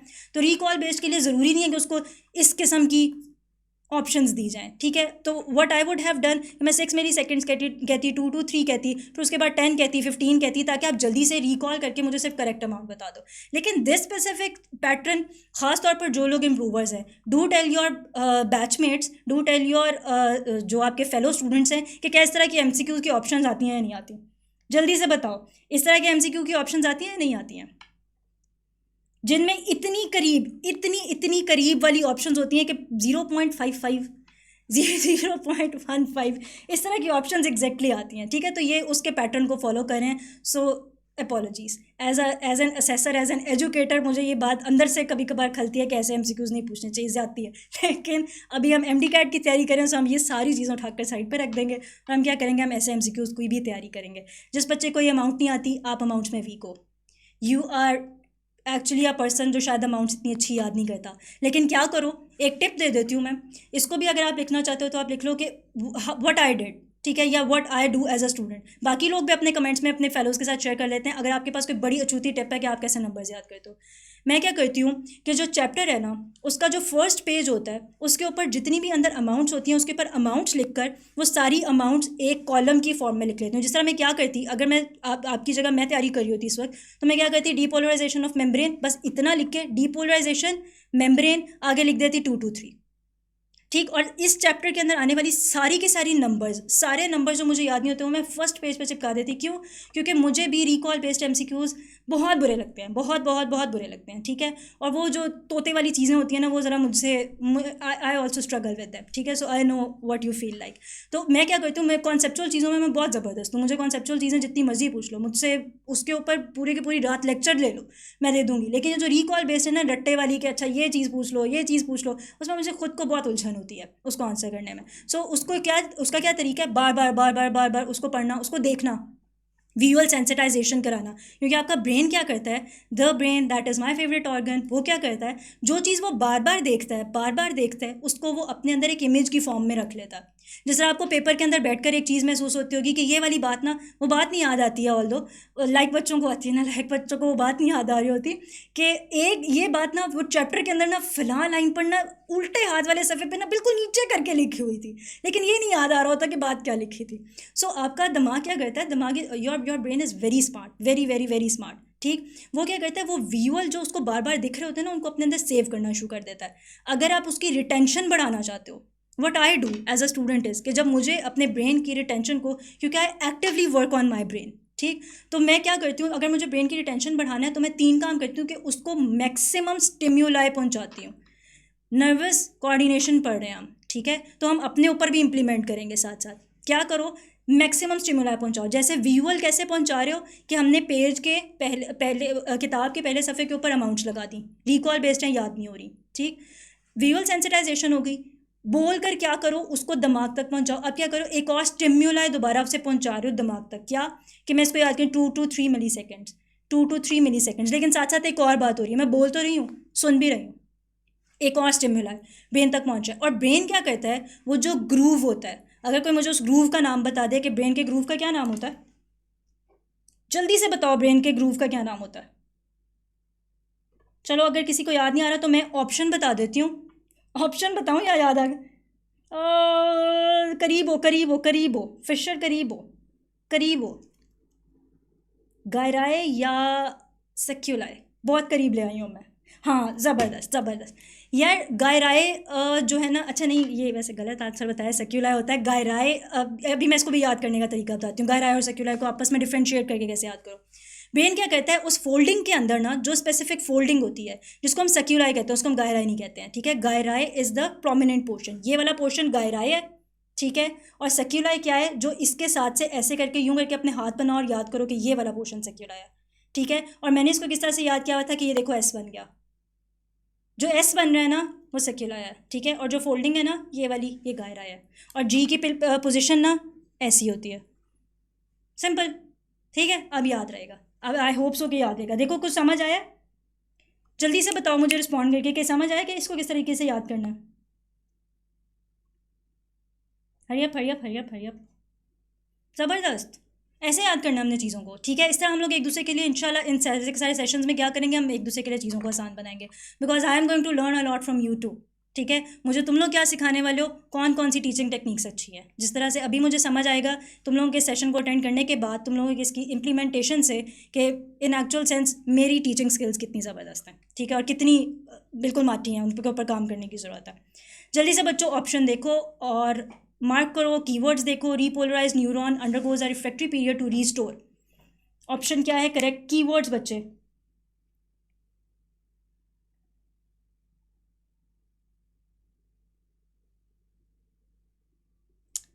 ज़बरदस्त, पहुंच गए हो, ठीक है। लेकिन इन एक्यूरेसी देखिए, आई don't know why it was wrong, लेकिन हम इसके ऊपर अभी काम करने लगे हैं कुछ देर में, जस्ट थोड़ी सी देर के लिए होल्ड योर सेल्फ, ताकि मैं ये सारे एमसीक्यूज़ जो एक ही कॉन्सेप्ट के ऊपर टेस्ट किए हुए एमसीक्यूज़ हैं मैं उनको गुजार दूँ, उसके बाद हम उसकी एक्सप्लेनेशन बड़ी डिटेल में देखते हैं. अ स्लाइट ओवरशूट देखो into a more negative potential than the original resting. ज़बरदस्त, बहुत स्पीड में आंसर आ रहे हैं. That is excellent. Hyperpolarisation, that's exactly the answer. जिन्होंने अटैम्प्ट किया और करेक्ट अटैम्प्ट किया, I am very happy with it. It was not relatively that easy, लेकिन अच्छी बात है. ईजी है, बता दो जल्दी से. Dash is a temporary depolarisation of a post synaptic membrane in response to the release of neurotransmitters from a pre synaptic neuron. इसको हम अभी देखेंगे भी. ठीक है, एक्सेलेंट. लेकिन फिर भी स्टिल इसमें इनएक्यूरेसी है. ये वो डायग्राम थी जिस तक आने की मैं कोशिश कर रही थी, जिसकी वजह से I was not taking your questions. बच्चों ये जो डायग्राम है ना, ये इस तरह से आई डोंट थिंक सो कि आपकी बुक के अंदर बनी हुई है. ठीक है, what you guys are going to do is, जब ये स्लाइड्स आपके साथ शेयर हो जाएंगी, अभी बिल्कुल ज़रूरत नहीं है जल्दी जल्दी इसको बनाने की. अभी सिर्फ मेरी बात सुनो ध्यान से. ठीक, इस डायग्राम को देखो. ठीक, इसके अंदर देखने वाली क्या क्या बातें हैं. इसके अंदर देखने वाली सबसे पहले एक्स और वाई एक्सेस हैं. हम लोगों के पास एक्स एक्सेस के ऊपर टाइम है और वाई एक्सेस के ऊपर क्या है, मिलीवोल्ट्स के अंदर क्या वोल्टेज है. ठीक है, अब हमने क्या करना है, हम एक नर्व किस तरह से स्टिमुलस उस तक पहुंच रहा है, उसके बाद वो कैसा रिएक्शन कर रही है, हमने वो देखना है. जिस टाइम के ऊपर इस तरह का स्टिमुलाई पहुंच रहा है कि वो एक्साइट नहीं कर पा रहा, याद करो वो वाले एमसीक्यूज जिनमें नॉट था, जिनमें लोग मुझसे अभी पूछ रहे हैं, अभी बच्चे मुझसे ये बात पूछ रहे हैं कि नॉन थ्रेशोल्ड क्यों नहीं है. थ्रेशोल्ड पूरा नहीं दिया, थ्रेशोल्ड बहुत ज़्यादा दे दिया, उतने थ्रेशोल्ड की जरूरत नहीं. दोनों सूरतों में क्या हुआ है, फेल्ड इनिशिएशन. ये सब थ्रेशोल्ड लेवल है. आपने क्या करा दिया, आपने फेल्ड इनिशिएशन करा दिया. डीपोलराइजेशन से एक्शन पोटेंशियल कंप्लीट हुआ. रीपोलराइजेशन और सबसे इंपॉर्टेंट कॉन्सेप्ट रिफ्रैक्टरी पीरियड का कॉन्सेप्ट इतना ज़रूरी है, और रिफ्रैक्टरी पीरियड में बच्चे इतनी गलतियां करते हैं. इसके बारे में भी इंशाल्लाह अभी कुछ इतने ज़्यादा एमसीक्यूज़ नहीं है, लेकिन आगे जो टेस्ट आ रहे होंगे उनमें मैं रिफ्रैक्टरी पीरियड को भी कोशिश करूँगी कि मैं इसके भी कुछ एमसीक्यूज़ को ज़रूर ऐड अप करूँ. रिफ्रैक्टरी पीरियड में कितनी तरह से एमसीक्यू पूछा जाता है. अगर ऐसा करें कि हम मतलब हम इस तरह का थ्रेशोल्ड दे दें कि मल्टीपल स्टिमुला आने लग जाए, तो क्या होगा, कुछ नहीं. रिफ्रैक्टरी पीरियड है, कुछ नहीं होगा. ठीक है, इसके अंदर जितना मर्जी घुमा फिरा के कोई बंदा आपसे क्वेश्चन करने की कोशिश करे, आपने इस बात पर डटे रहना है कि रिफ्रैक्टरी पीरियड के अंदर देयर इज नो स्टिमुलेशन. ठीक है, इस बात की अगर समझ आई है, इस बात तक पहुंचे हो, तो मुझे जल्दी से बताओ.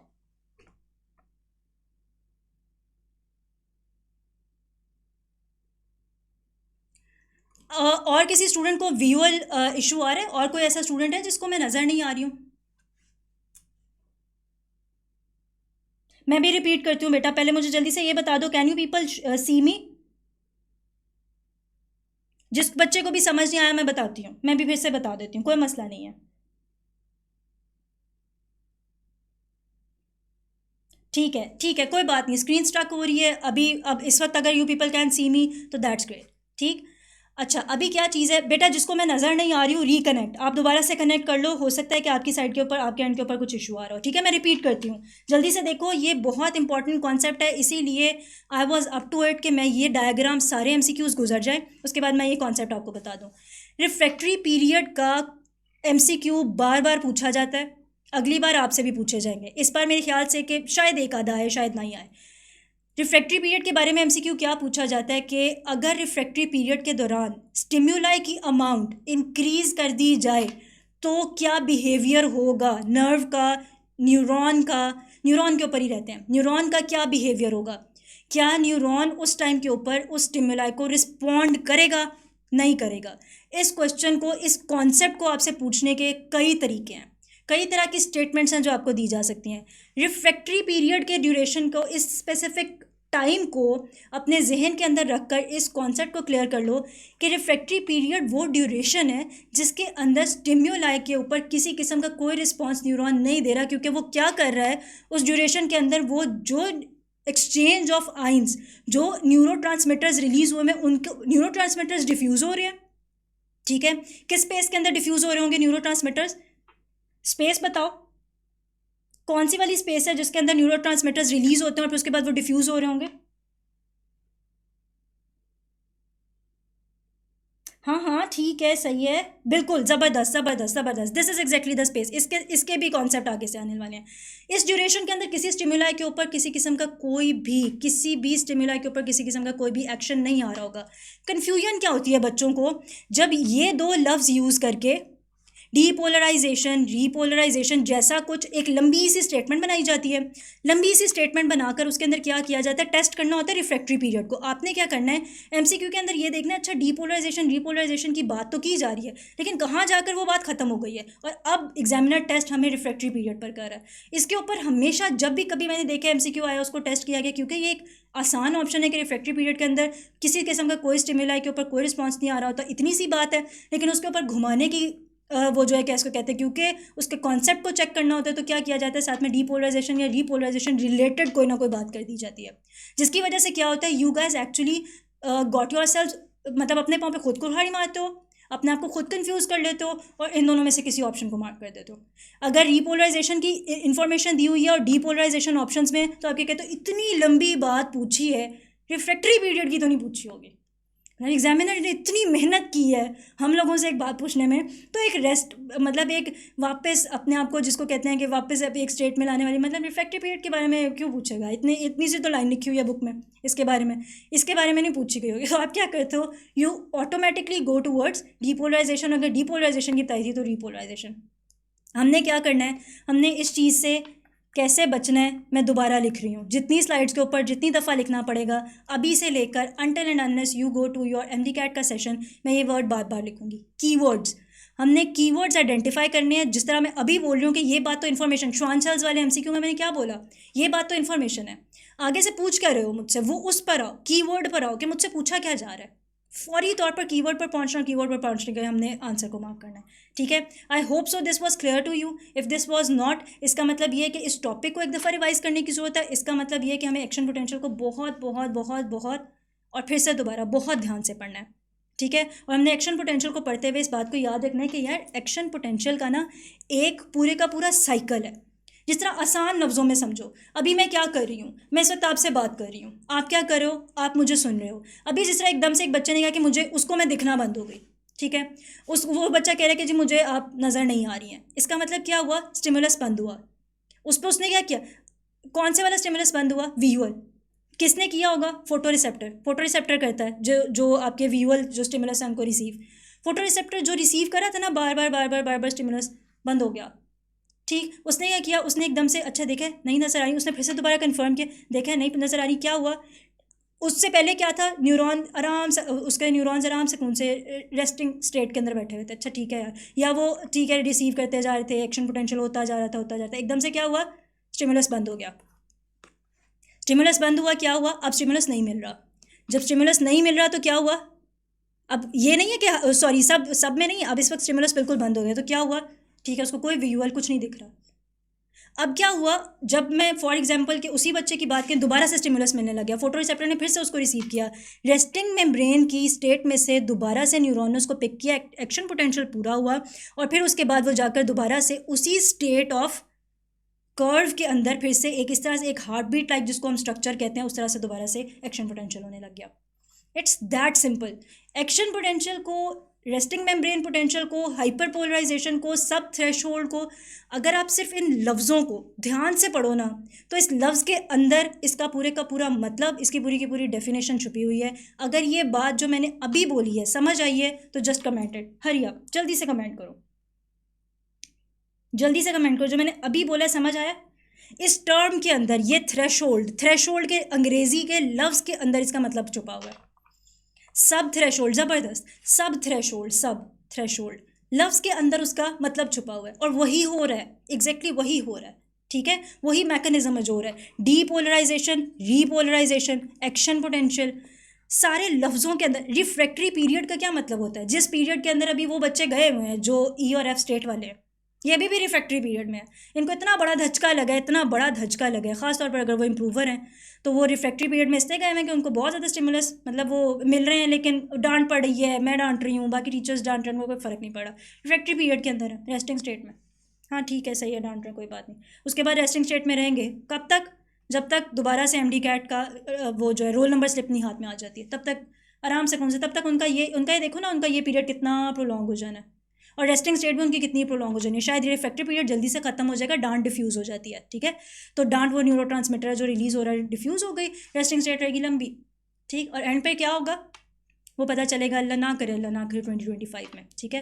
अल्लाह करे कि आप अभी इस वक्त इस सारे के सारे स्टिमुलस को रिसीव कर लो जो आप तक आ रहा है, ठीक है। And you guys actually wake up, because I want to see that prefix with your name जिसके लिए आप ये सारी मेहनत करो और इस वक्त भी बैठ कर ये सारी की सारी बातों को सुन रहे हो। अच्छा, अब हम क्या करते हैं कि इसको देख लेते हैं, क्योंकि मैं ये ना आपको दिखाना चाह रही थी, या फिर क्या करें इसका, चलो ये ना मैं आपके साथ लेक्चर्स के अंदर शेयर कर दूंगी, ठीक है, क्योंकि अभी काफ़ी टाइम गुजर गया और मैं बाकी के एमसीक्यूज़ आपके साथ ना इसको ओपन करना चाहते हैं तो इसका लिंक यहाँ से कॉपी करके मतलब साइट्स को एस्केप करना पड़ेगा, ये लिंक प्रॉपर नहीं हुआ होगा। नहीं लिंक तो हो गया ओपन, मैं ना असल में टाइम की वजह से इशू था, लेकिन चलो ठीक है, कुछ नहीं होता। सर अली बहुत तेज़ है, सर अली आपको चाहते हैं कि नहीं जी जो स्लाइड में डाला है पढ़ाओ, चलो ठीक है कुछ नहीं होता, पढ़ लेते हैं यार। ये बहुत मज़े का सिमुलेशन है, इस सिमुलेशन के लिंक को मैं आपके एफबी ग्रुप में, आपके ग्रुप्स में हर जगह शेयर करा दूंगी। आपने क्या करना है, इस सिमुलेशन से पूरा पूरा पूरा पूरा पूरा फ़ायदा उठाना है, ठीक है। किस तरीके से, देखो सिमुलेशन क्या चीज़ होती है, जिस बच्चे को नहीं पता हो, पहली दफ़ा सुन रहा है, डोंट वरी अबाउट इट, मैं आपको बता देती हूँ। सिमुलेशन एक इस तरह की स्टेट को कहते हैं, देखो मैं आपको ना इस वक्त एक ऑप्शन ये है कि मैं यहाँ पर एक ब्रेन लेकर आऊँ, यूँ रखूँ, उसके अंदर से एक न्यूरॉन निकालूँ, उसके लिए भी मुझे तुम सबकी प्रेजेंस यहाँ पर किस तरह ज़रूरी है कि तुम लोग यहाँ पर आके मेरे पास बैठो और सब उस न्यूरॉन को देख सको, ठीक है। दूसरी ऑप्शन क्या है कि हम एक सिमुलेटिव सिचुएशन के अंदर वर्चुअली एक दूसरे के साथ बैठकर भी एक एक न्यूरॉन को बार बार स्टिमुलेट करके देखें क्या होता है। अब चेक करो क्या होता है। अभी मैंने क्या सेट किया हुआ है यहाँ पर, नॉर्मल, क्योंकि मैं एक नॉर्मल स्टिमुला देना चाहती हूँ। मैं क्या करना चाह रही हूँ, एक नॉर्मल स्टिमुला देना चाह रही हूँ, ठीक है। और मैं क्या, ये आपके पास क्या है, ये आपके पास एक न्यूरॉन है, यहाँ पर आप साइड पर क्या देख रहे हो कि ये क्या शेप, क्या चीज़ रिप्रेजेंट करेगी। ऑरेंज कलर का ये छोटा सा सर्कल सोडियम आयन है, ये डायमंड इस तरह का जब आपको दिख रहा होगा पोटेशियम है, इसी तरह ये सोडियम गेटेड चैनल है, potassium gated channel, sodium leak channels, ये सारे आपको इस सारी की सारी एंडिंग के अराउंड दिख रहे हैं। Are you actually seeing it? जल्दी से मुझे बताओ कि ये सब दिख रहा है,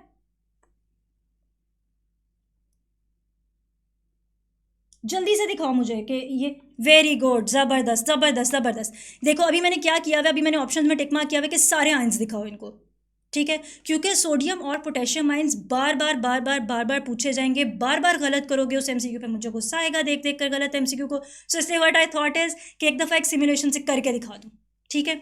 अब मैं क्या करने लगी हूँ कि इस वक्त मैं इस न्यूरॉन को स्टिमुलेट करने लगी हूँ, ठीक है। अब देखो कि क्या होता है, पहले मैं आपको स्टिमुलेट करके इसको किस तरीके से दिखाऊंगी कि स्टिमुला आया और ये देखो एकदम से क्या हुआ है। जल्दी से बताओ मुझे कि ये एकदम से क्या हुआ है, ये क्या, ये अभी आपने क्या देखा है, क्या किसका इनफ्लक्स देखा है और किसको बाहर जाते हुए, किसका आउटफ्लक्स देखा है, जल्दी से बताओ मुझे,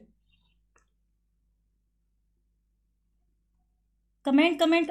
वेरी गुड, ज़बरदस्त। And how amazing is it to see, मतलब ये कितनी ज़बरदस्त चीज़ है कि आपको ये चीज़ मैं दिखा भी सकती हूँ। If you guys actually can not see it, I hope so कि आप लोगों को ये दिख रहा है, आपको ये सारा दिख रहा है, मतलब पूरी की पूरी स्क्रीन दिख रही है। Is it visible to you?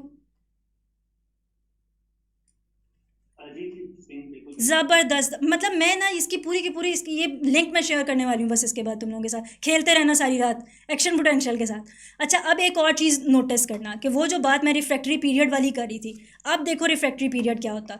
मैंने न्यूरॉन को स्टिमुलेट किया, ये न्यूरॉन स्टिमुलेट हुआ, गेट्स ओपन हुए, सोडियम इनफ्लक्स, क्या इसको कहते हैं, आउटफ्लक्स, सारी चीज़ों का हो गया। अब देखो ये लो, मैं स्टिमुलेट नहीं कर पा रही, रिफ्रैक्टरी पीरियड मैं नहीं कर पा रही स्टिमुलेट, ये लो। और उस ड्यूरेशन में देखो क्या हो रहा है, देखो उस ड्यूरेशन के अंदर क्या हो रहा है। I hope so you guys are actually seeing all of it, कितना मज़े का है। अच्छा, अब ये देखो, आप स्टिमुलेट कर दो, अब ना ज़रा फास्ट करके देखते हैं, जल्दी से देखो, अब ज़रा फास्ट करके देखते हैं, ये देखो मज़ा आ गया। और अब देखना ये स्टिमुलेट करने के लिए भी मुझे जल्दी कह देगा कि अच्छा ठीक है जल्दी से कर दो स्टिमुलेट, ये देखो।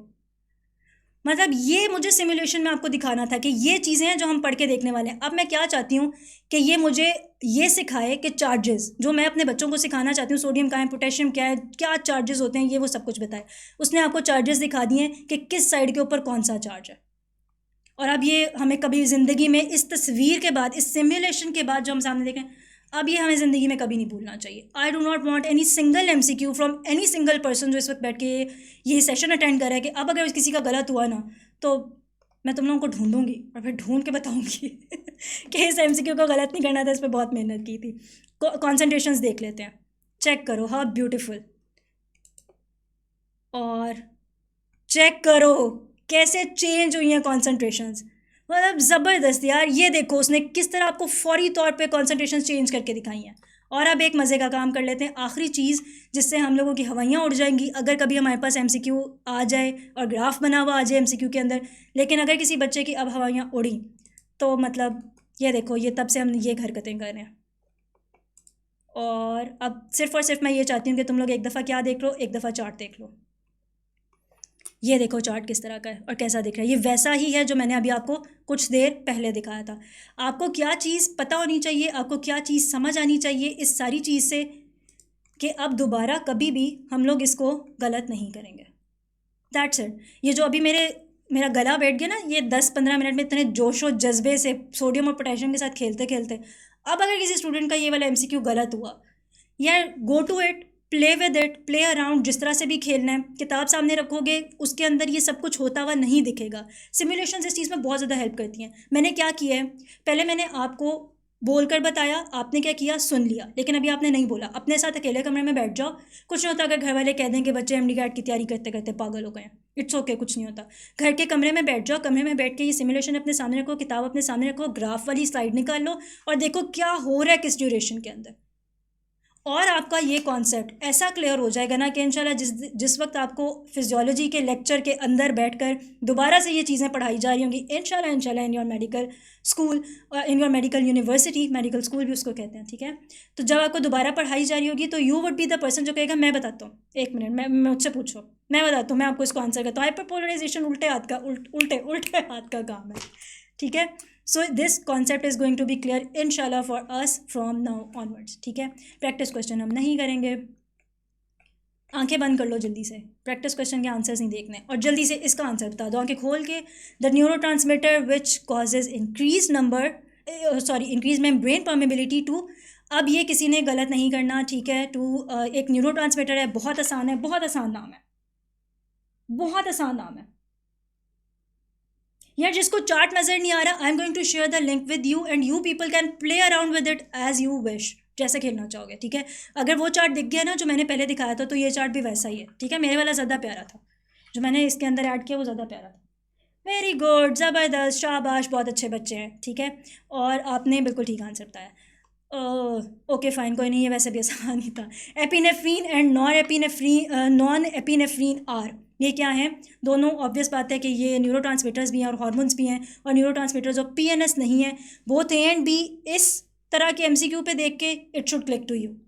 इस पर अगेन जो है ना वो हम इस वाली बात को कर लेते हैं कि अगर कोई इस तरह का MCQ है जिसके ऊपर आप क्या चीज़ देख रहे हो कि आपकी जो बोथ A एंड B वाली ऑप्शंस है ना, दे सीम लॉजिकल, और एक का आपको पक्का पता है, एक का आपको मतलब एपिनेफ्रीन और नॉन एपिनेफ्रीन के बारे में कम से कम ये बात तो कंफर्म पता होगी कि अच्छा यार ये न्यूरोट्रांसमीटर है, ये बात किसी को ज़रूर पता होगी कि ये हार्मोन्स ही हैं, ठीक है. जिसको ये बात कंफर्म पता है वो दूसरी वाली के ऊपर थोड़ा सा गौर करे और देखे कि यार इसने बड़ी मेहनत जो है ना वो ये की है कि अच्छा PNS और CNS कर दे, तो इसका मतलब है यही. इसको कहते हैं playing smartly in the exam, ठीक. कभी कभार जब हमें इस तरह की ऑप्शन आ रही होती हैं, ख़ास तौर पर ऐसा काम ज़रूर करो 3 तरह के MCQs में, एक इसमें, एक नन ऑफ दीज वाले में, और एक ऑल ऑफ दीज वाले में, ठीक है. अगर नन ऑफ दीज वाले में आपको 2 ऑप्शंस इनकरेक्ट दिख गई हैं, सोचने की ज़रूरत नहीं है, इसका मतलब है none of these is the correct option. All of these में इसी तरह 2 ऑप्शंस करेक्ट दिख गई है ना, तीसरे वाली नहीं, मुझे तीसरे वाली पर डाउट था भाई, all of these is the correct option, ठीक है. 2 ऑप्शंस दिख गई, A भी ठीक है, इसका मतलब है C भी ठीक है, और all of these is the correct option. ख़ास तौर पर अगर A और B दोनों ठीक है. दोबारा बता रही हूँ, फिर से ये मत कहना कि जाकर ये कहोगे वो मैम मरियम ने कहा था 25 दिसंबर 2023 को हमने उनका सेशन अटेंड किया था, उन्होंने कहा था जब बोथ A एंड B आए, नन ऑफ दीज आए, ऑल ऑफ दीज आए, यही होती हैं. मैंने ये नहीं कहा, मैंने इसीलिए साथ ही बोल दिया, मैंने ये नहीं कहा. मैंने ये कहा है what you are going to do is logically देखो. जिस तरह अगर इसी तरह का कोई MCQ बना होता और उसमें C ऑप्शन करेक्ट ऑप्शन होती, तो आपको इन सारों में से क्या चीज़ दिख रही होती? आपको ये बात पता हो रही थी यार A तो इसका आंसर नहीं है, ए तो इसका आंसर नहीं, जब ए आंसर नहीं है ना तो ये भी निकल गया और ये भी निकल गया साथ ही। या चलो इसको थोड़ी देर के लिए होल्ड कर लो, थोड़ी देर के लिए इस ऑप्शन को होल्ड कर लो, ये और ये फ़ौरन निकल गए। हमने क्या करना है बच्चों, हमने अपना टाइम सेव करना है, ठीक है। और हमने क्या करना है, हमें जो एमसीक्यूज़ नहीं आ रहे ना, जिनमें हमें डाउट है, हमने उनमें भी एक, जिसको कहते हैं ना, इसके लिए एक टर्म होती है एजुकेटेड गेस। तुक्का वो वाला नहीं लगाना कि आंखों के ऊपर पट्टी लगाई ब्लाइंड फोल्ड करके अब मैं बबल्स फिल करके देखता हूँ, करके देख लेना कितने करेक्ट फिल होते हैं। तुक्का वो वाला लगाना है, हम देख रहे हैं, सोच रहे हैं, समझ रहे हैं, कीवर्ड्स देख रहे हैं, ऑप्शंस देख रहे हैं, और उसके बाद हम अपना करेक्ट आंसर लगा रहे हैं। And believe you me, if you are going to take educated guess, 50% of the MCQs जो आपके होंगे वो ठीक हो रहे होंगे। ये भी एक टिप है, ये भी एक टेक्निक है एमसीक्यूज की। The synaptic knobs are present at, easy है, बहुत ईजी है, बहुत आसान है, इसमें कोई मसला नहीं है। ज़बरदस्त, दैट्स ग्रेट, ठीक है, देख भी लो। एक दफ़ा सिर्फ साइनेप्टिक नॉब दिखानी थी बस, एक अच्छी डायग्राम थी, अगर अब आपको दिख रही होगी, अब आपको पूरी दिख रही होगी, ठीक है। एक अच्छी डायग्राम दिखी थी मुझे बुक की, मुझे थोड़ी सी कलरफुल प्यारी सी चीज़ मुझे मिली, तो मैंने कहा कि I should be sharing it with you. इसमें साइनेप्टिक लेफ्ट सब कुछ बहुत अच्छा दिख रहा है, तो जब ये स्लाइड्स दिखेंगी इसको भी अपने पास संभाल के रख लेना, ठीक है। साइनेप्टिक नॉब इसमें से देख लेना कि अच्छा साइनेप्टिक नॉब किस एग्जैक्ट लोकेशन के ऊपर है। It refers to the brief pause that occurs during the transmission of, अगर ये किसी ने गलत किया ना, मतलब अगर किसी ने ये एमसीक्यू गलत किया तो पिछली सारी मेहनत, मतलब मुझे नहीं पता, वो इस फिर वही वाली धनिया वाली बात ही है। यस एग्जैक्टली, इसकी डेफिनेशन है, सीधी सीधी इसकी डेफिनेशन है, ठीक है। देख लो, इनएक्यूरेसी देखो। अच्छा, अब प्रैक्टिस क्वेश्चंस, नहीं आंखें बंद, प्रैक्टिस क्वेश्चंस पे, प्रैक्टिस क्वेश्चंस आप खुद करोगे। ये बता दो जल्दी से, it controls voluntary movements by activating skeletal muscle, बहुत आसान है, बिल्कुल शुरू के कॉन्सेप्ट्स में से एक कॉन्सेप्ट है। एक ईजियर एमसीक्यूज अब बीच में आ रहे हैं, और ये रिलेटिवली काफ़ी ईजियर एमसीक्यूज हैं, सिर्फ इसलिए कि आपके पेपर में आते हैं। जिन बच्चों ने पेपर दिए हैं उनको पता चल रहा होगा इस तरह के आसान एमसीक्यूज बहुत ढेर सारे आते हैं और जानबूझ कर आते हैं, ठीक है। Dash system consists of cranial and spinal fibers that connects the CNS to the skin and skeletal muscles. I think this is easier. I don't know what you think about it. अभी इसको जल्दी से मुझे attempt करके बताओ। मुझे लगता है कि ये भी बहुत ईजी है, सामने दिख रहा है आंसर, मतलब एक ही ऑब्वियस बात है कि एक ही ऑप्शन हो सकती है। यस एग्जैक्टली, लेकिन स्टिल इनएक्यूरेट। जिन लोगों ने इनएक्यूरेट किया है उन्होंने क्यों किया, वो मुझे ज़रा ये बात बता दें कि उनको क्या लगा कि ये मतलब सोमैटिक के अलावा और क्या हो सकता है। ऐसा सिस्टम जो क्रेनियल और स्पाइनल नर्व फाइबर्स का है, ठीक है, कनेक्ट सीएनएस टू स्किन और स्केलेटल मसल्स में, उनको यार क्यों सोमैटिक के अलावा क्या लगा और क्यों लगा यार। ज़बरदस्त ज़बरदस्त, ये कीवर्ड्स, जो बच्चा आज कीवर्ड्स तक पहुंच गया है ना यार, जो बच्चा कीवर्ड्स तक पहुंच गया है, आप you are halfway there. आप एमसीक्यूज़ को गेस करने में, इवन गेस करने में, उनको सॉल्व करने में you are halfway there. आप अपनी ये प्रैक्टिस जारी रखो। I literally I loved it कि यू आर गेटिंग, सुन रहे हो कम अज़ कम, मतलब तुम लोगों के सारे जो है ना कान खुले हैं। सो थोड़ा सा इस पर बात कर लेते हैं। ये कौन है, मैं देखना चाहती हूँ जाग कौन रहा है। Who is this person, anyone who knows it, जल्दी से बताओ मुझे ये कौन है।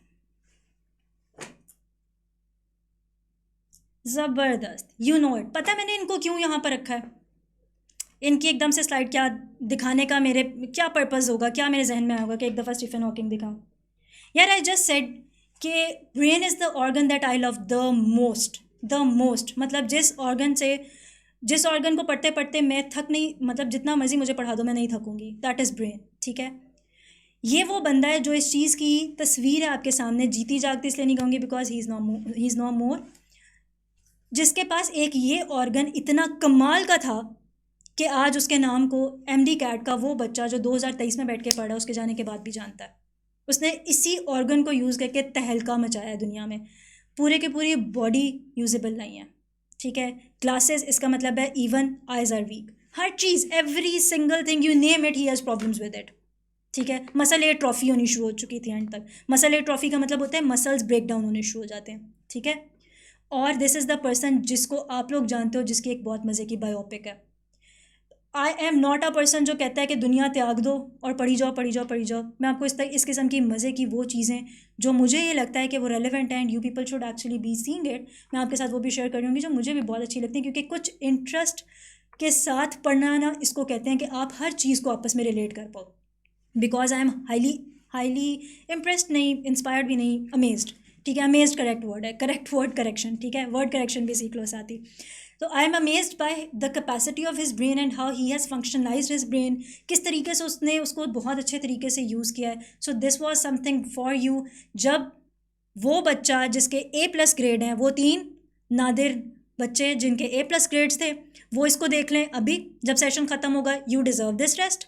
और वो बच्चे जिनका A ग्रेड था, वो पहले अपने A ग्रेड के तक पहुंचने के लिए जो बाकी की करेक्शंस थी वो करें, उसके बाद यू कैन सी इट। बाकी सारे बिल्कुल मत देखें, ये आपके लिए नहीं है। बाकी सारे पहले अपना पढ़ो, फिर उसके बाद देखना, ठीक है। द 2 सेरेब्रल हेमिस्फीयर्स, बहुत आसान है, जल्दी से बताओ, जल्दी से।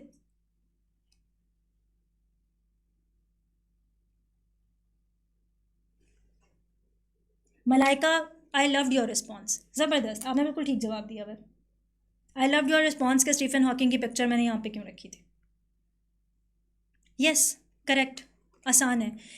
ये कॉन्सेप्ट्स हम कर चुके हैं, इसलिए मैं इनको डिस्कस नहीं करी। हम फिशर को भी डिस्कस कर चुके हैं, ठीक है, हम सल्साई गायराई हम इनको भी डिस्कस कर चुके हैं। सल्काई भी कहते हैं, सल्साई भी कहते हैं, what ever you like. Which part of the brain is reduced in humans, ये भी बहुत आसान है यार, जल्दी से बताओ, जल्दी से फटाफट। अभी फिर इसके बाद चिड़ियाँ भी आ जानी है, वो भी एक MCQ बड़ा फेवरेट MCQ है। हाँ ठीक है। इनएक्यूरेट मुझे नहीं पता, ये इनएक्यूरेट सिर्फ उनका हो रहा है जो आंखें बंद करके MCQs कर रहे हैं, वरना इनमें कुछ इनएक्यूरेट, बिलीव यू मीन में कुछ एक्यूरेट, ये इसलिए एक्यूरेट होने चाहिए क्योंकि ये शुरू के MCQs हैं। ये इस तरह के MCQs हैं जो ब्रेन की बातें करते हुए, और अगर किसी को ये उस वक्त जब उसने चैप्टर को पढ़ा तब नहीं भी पता थे ना, तो उसको तब पता होने चाहिए थे जिस टाइम के ऊपर वो क्या कर रहा था, जिस टाइम के ऊपर वो किंगडम एनिमेलिया का एक और आपका मनपसंद चैप्टर पढ़ रहा था। One of the following region is best developed in birds. Very good, बच्चों ने पहले ही आंसर करने शुरू कर दिए, जल्दी से बता दो। चलो ठीक है, दैट्स इट, ठीक है। The deep groove in cerebral cortex is called. अब आपको पता चलेगा फिशर क्यों नहीं, जिसको बार बार देखना था, जिसने मुझे ये बताना है। ऑप्शन बहुत आसान है क्योंकि ये ऑप्शन हम डिस्कस कर चुके हैं, इसलिए ठीक है। आपने मुझे ये बताना है कि वाई ये जो है क्या, ऑप्शन आंसर बताना है और इनकरेक्ट ऑप्शन के बारे में बताना है, वो इनकरेक्ट क्यों है। एक कमेंट आ जाएगा, आई विल मूव ऑन, जल्दी से बता दो। अभी भी करेक्ट ऑप्शंस ही आ रही हैं, डेयर। अभी समझते हैं, वही करने लगी हो, जल्दी से। बच्चे को एक बच्चा जल्दी से बता दो, बेटे ये फिशर है। दिस इज द फिशर, इसको कहते हैं, ठीक है। अच्छा, अब ना क्या करते हैं कि मैंने इसमें पहले वो पिक्चर डाली थी, लेकिन फिर ऑब्वियसली फिर वो वाली बात है, बहुत ज़्यादा पिक्चर्स हो जाती हैं, बहुत ज़्यादा डिस्कशंस हो जाती हैं। मैं आपको बना कर दिखा देती हूँ। देखो, आपकी ना फोल्डिंग्स इस तरह करके बनी होती हैं ब्रेन की। अगर किसी को बहुत प्यारा ब्रेन का स्ट्रक्चर बनाना आता है तो वो उससे माजरत, क्योंकि आप लोग बहुत प्यारे प्यारे वो बनाते हो, तो इसलिए जो है ना वो क्या इसको कहते हैं, मेरी वो टूटी फूटी सी डायग्राम को देख कर मतलब परेशान मत होना। देखो, ये स्पेसिफिक आपके किताब की उठाई हुई एग्जैक्टली लाइन है, ठीक है, आइडेंटिफाई आप कर चुके होगे। आंसर इसका क्या था। ये जो पोर्शन है ना, इसके अंदर इन फोल्डिंग्स के अंदर जो ये वाला पोर्शन है दैट इज गायराई, ये वाला जो पोर्शन है दैट इज सेक्युलाई। सिर्फ इतनी सी बात है, इनके नाम इनकी पिक्चर्स के साथ एक दफ़ा देख लो, आपको दोबारा कभी नहीं भूलेगा। आपके MCQs के जो अभी आपसे पूछे जाते हैं, बायोलॉजी की बात कर रही हूँ मैं सिर्फ, उसमें 80% ऑफ द MCQs क्या होते हैं, चीज़ों के नाम, एनाटमी, जिसको एनाटमी कहते हैं, ठीक है। और फिर उसके बाद कुछ हद तक आपसे एनाटमी के साथ अगर टेस्ट थोड़ा सा मुश्किल करना हो तो क्या कर लेते हैं, फिजियोलॉजी पूछ लेते हैं। अभी आप लोग कोई फार्माकोलॉजी क्या होती है, इसमें सारी मेडिसिन रिलेटेड, अच्छा ट्रीट कैसे करना है, इससे रिलेटेड कुछ नहीं पढ़ो। अभी आप कुछ पैथोलॉजी यानी बीमारी क्या है बहुत कम पढ़ो, बहुत कम। जिस तरह इसी चैप्टर के एंड में अगर आप देखो तो ड्रग इंड्यूस कुछ बातें हैं, जेनेटिक्स की कोई बीमारियां कुछ थोड़ी बहुत बता दी होंगी, इससे ज़्यादा नहीं बताया होगा, ठीक है। अभी देखो, आप फोकस किस बात पे कि आपको नाम याद कराए जाएँ, तो हमने क्या करना है, हमने ये नाम डायग्राम देखकर डायग्राम के साथ याद कर लेना है। इसलिए मेरी स्लाइड्स इतनी ज़्यादा होती हैं और इसलिए मेरी स्लाइड्स के अंदर इतनी सारी चीज़ें होती हैं, and that's why I add pictures, कि पिक्चर्स में आपको ये दिखाना बहुत आसान होता है। अब अगर आप क्या करो कि आप इस स्पेसिफिक चीज़ को देख लो, वरना जब मैं एंड करती हूँ तो मैं आपको इसकी फोल्डिंग्स दिखा भी देती हूँ, ठीक है। इट्स जस्ट एनाटॉमिकल नेम, सिर्फ एनाटॉमिकल नेम है, इतना कोई मसला नहीं है। अगर क्लियर हो गया जल्दी से फटाफट बता दो, फिर हम आगे चलते हैं।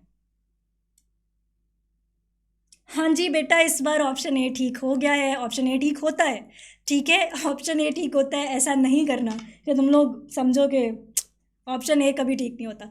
क्लियर है, ज़बरदस्त, बहुत अच्छी बात है, वेरी गुड कि इट्स क्लियर, ठीक है।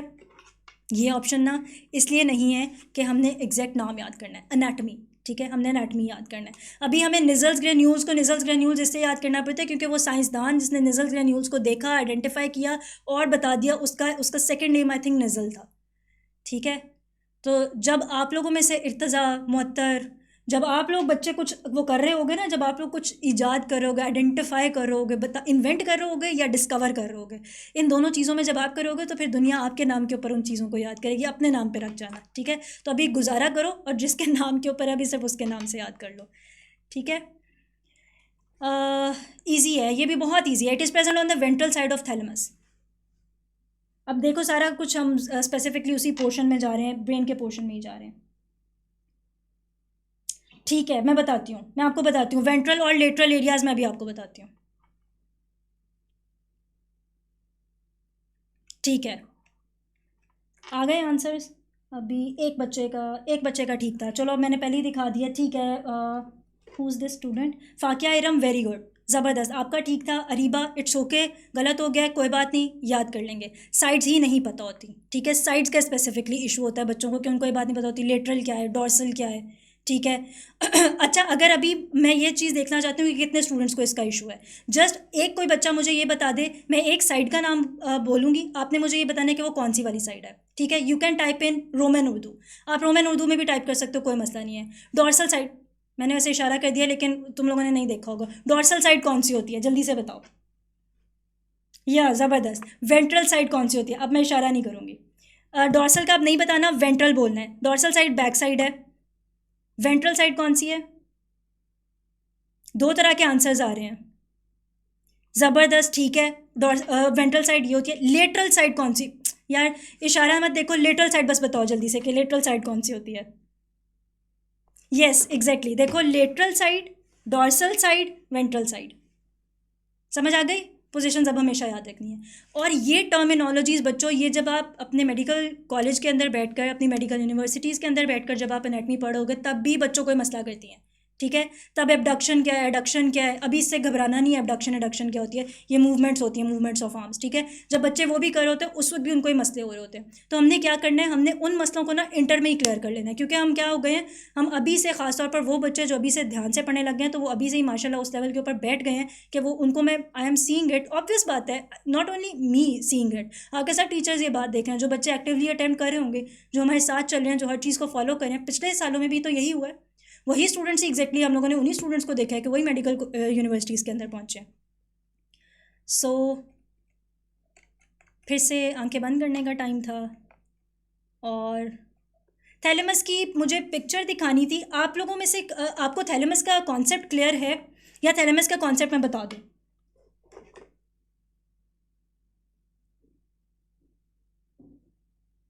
यार आपको आंसर मिल गया है फ़ायज़ा, आई थिंक आपको आंसर मिल गया है,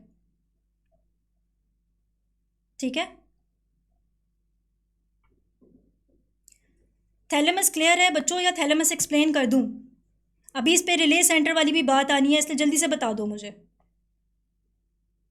बता दें। अच्छा ठीक है, कर दें मैम, चलो ठीक है, करते हैं क्लियर। सबसे पहले तो ना थैलेमस की पोजीशन देख लो, ये देखो, सबसे पहले क्या चीज़ देखनी ज़रूरी है, थैलेमस की पोजीशन। ब्रेन को पढ़ना इसलिए इंटरेस्टिंग है, ब्रेन को पढ़ना क्यों इंटरेस्टिंग है, क्योंकि जब आप ब्रेन को पढ़ रहे हो तो ना आधे से ज़्यादा लोगों के पास ये ऑर्गन मौजूद है, यूजेबल कंडीशन में मौजूद नहीं है, ठीक है।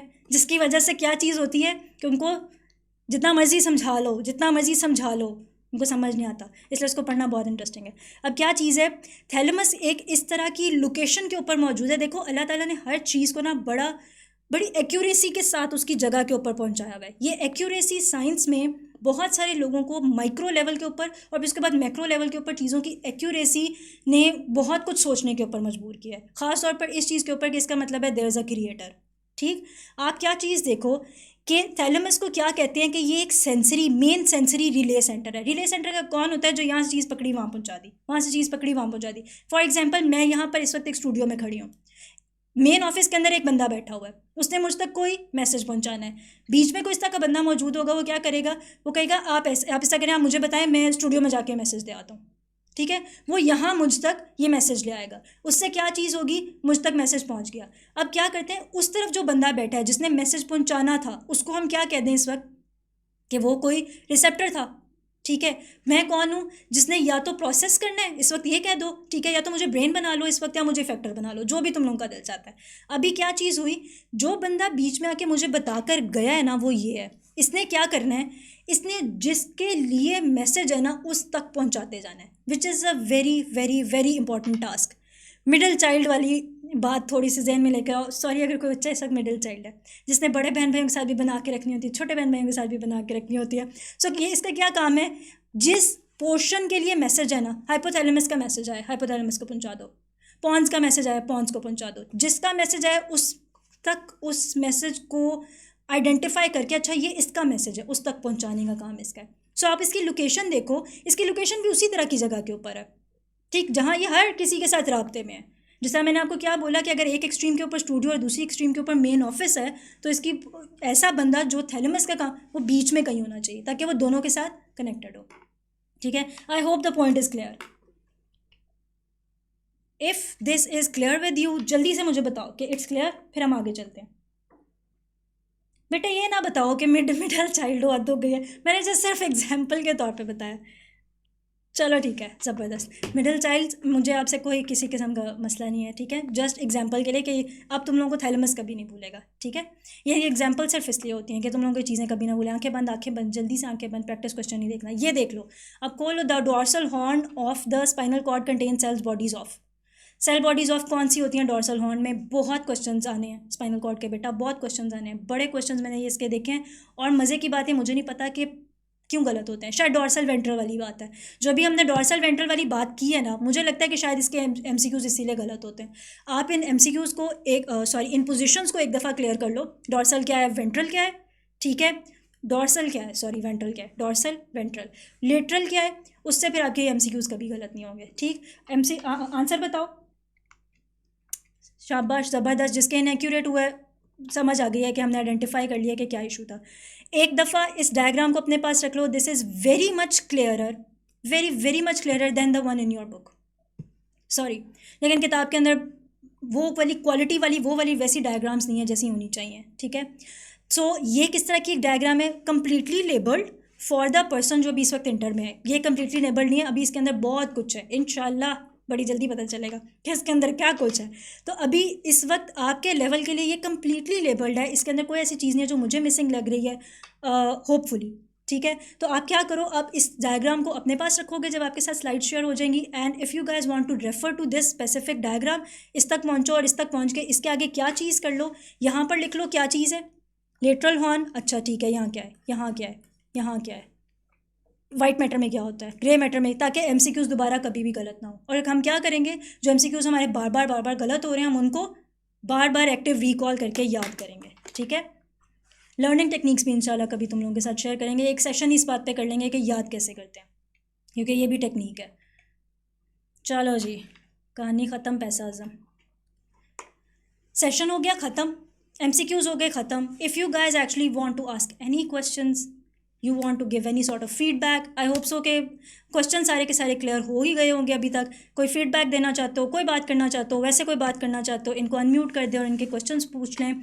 मैं इनके क्वेश्चन ज़रूर सुनना चाहती हूँ।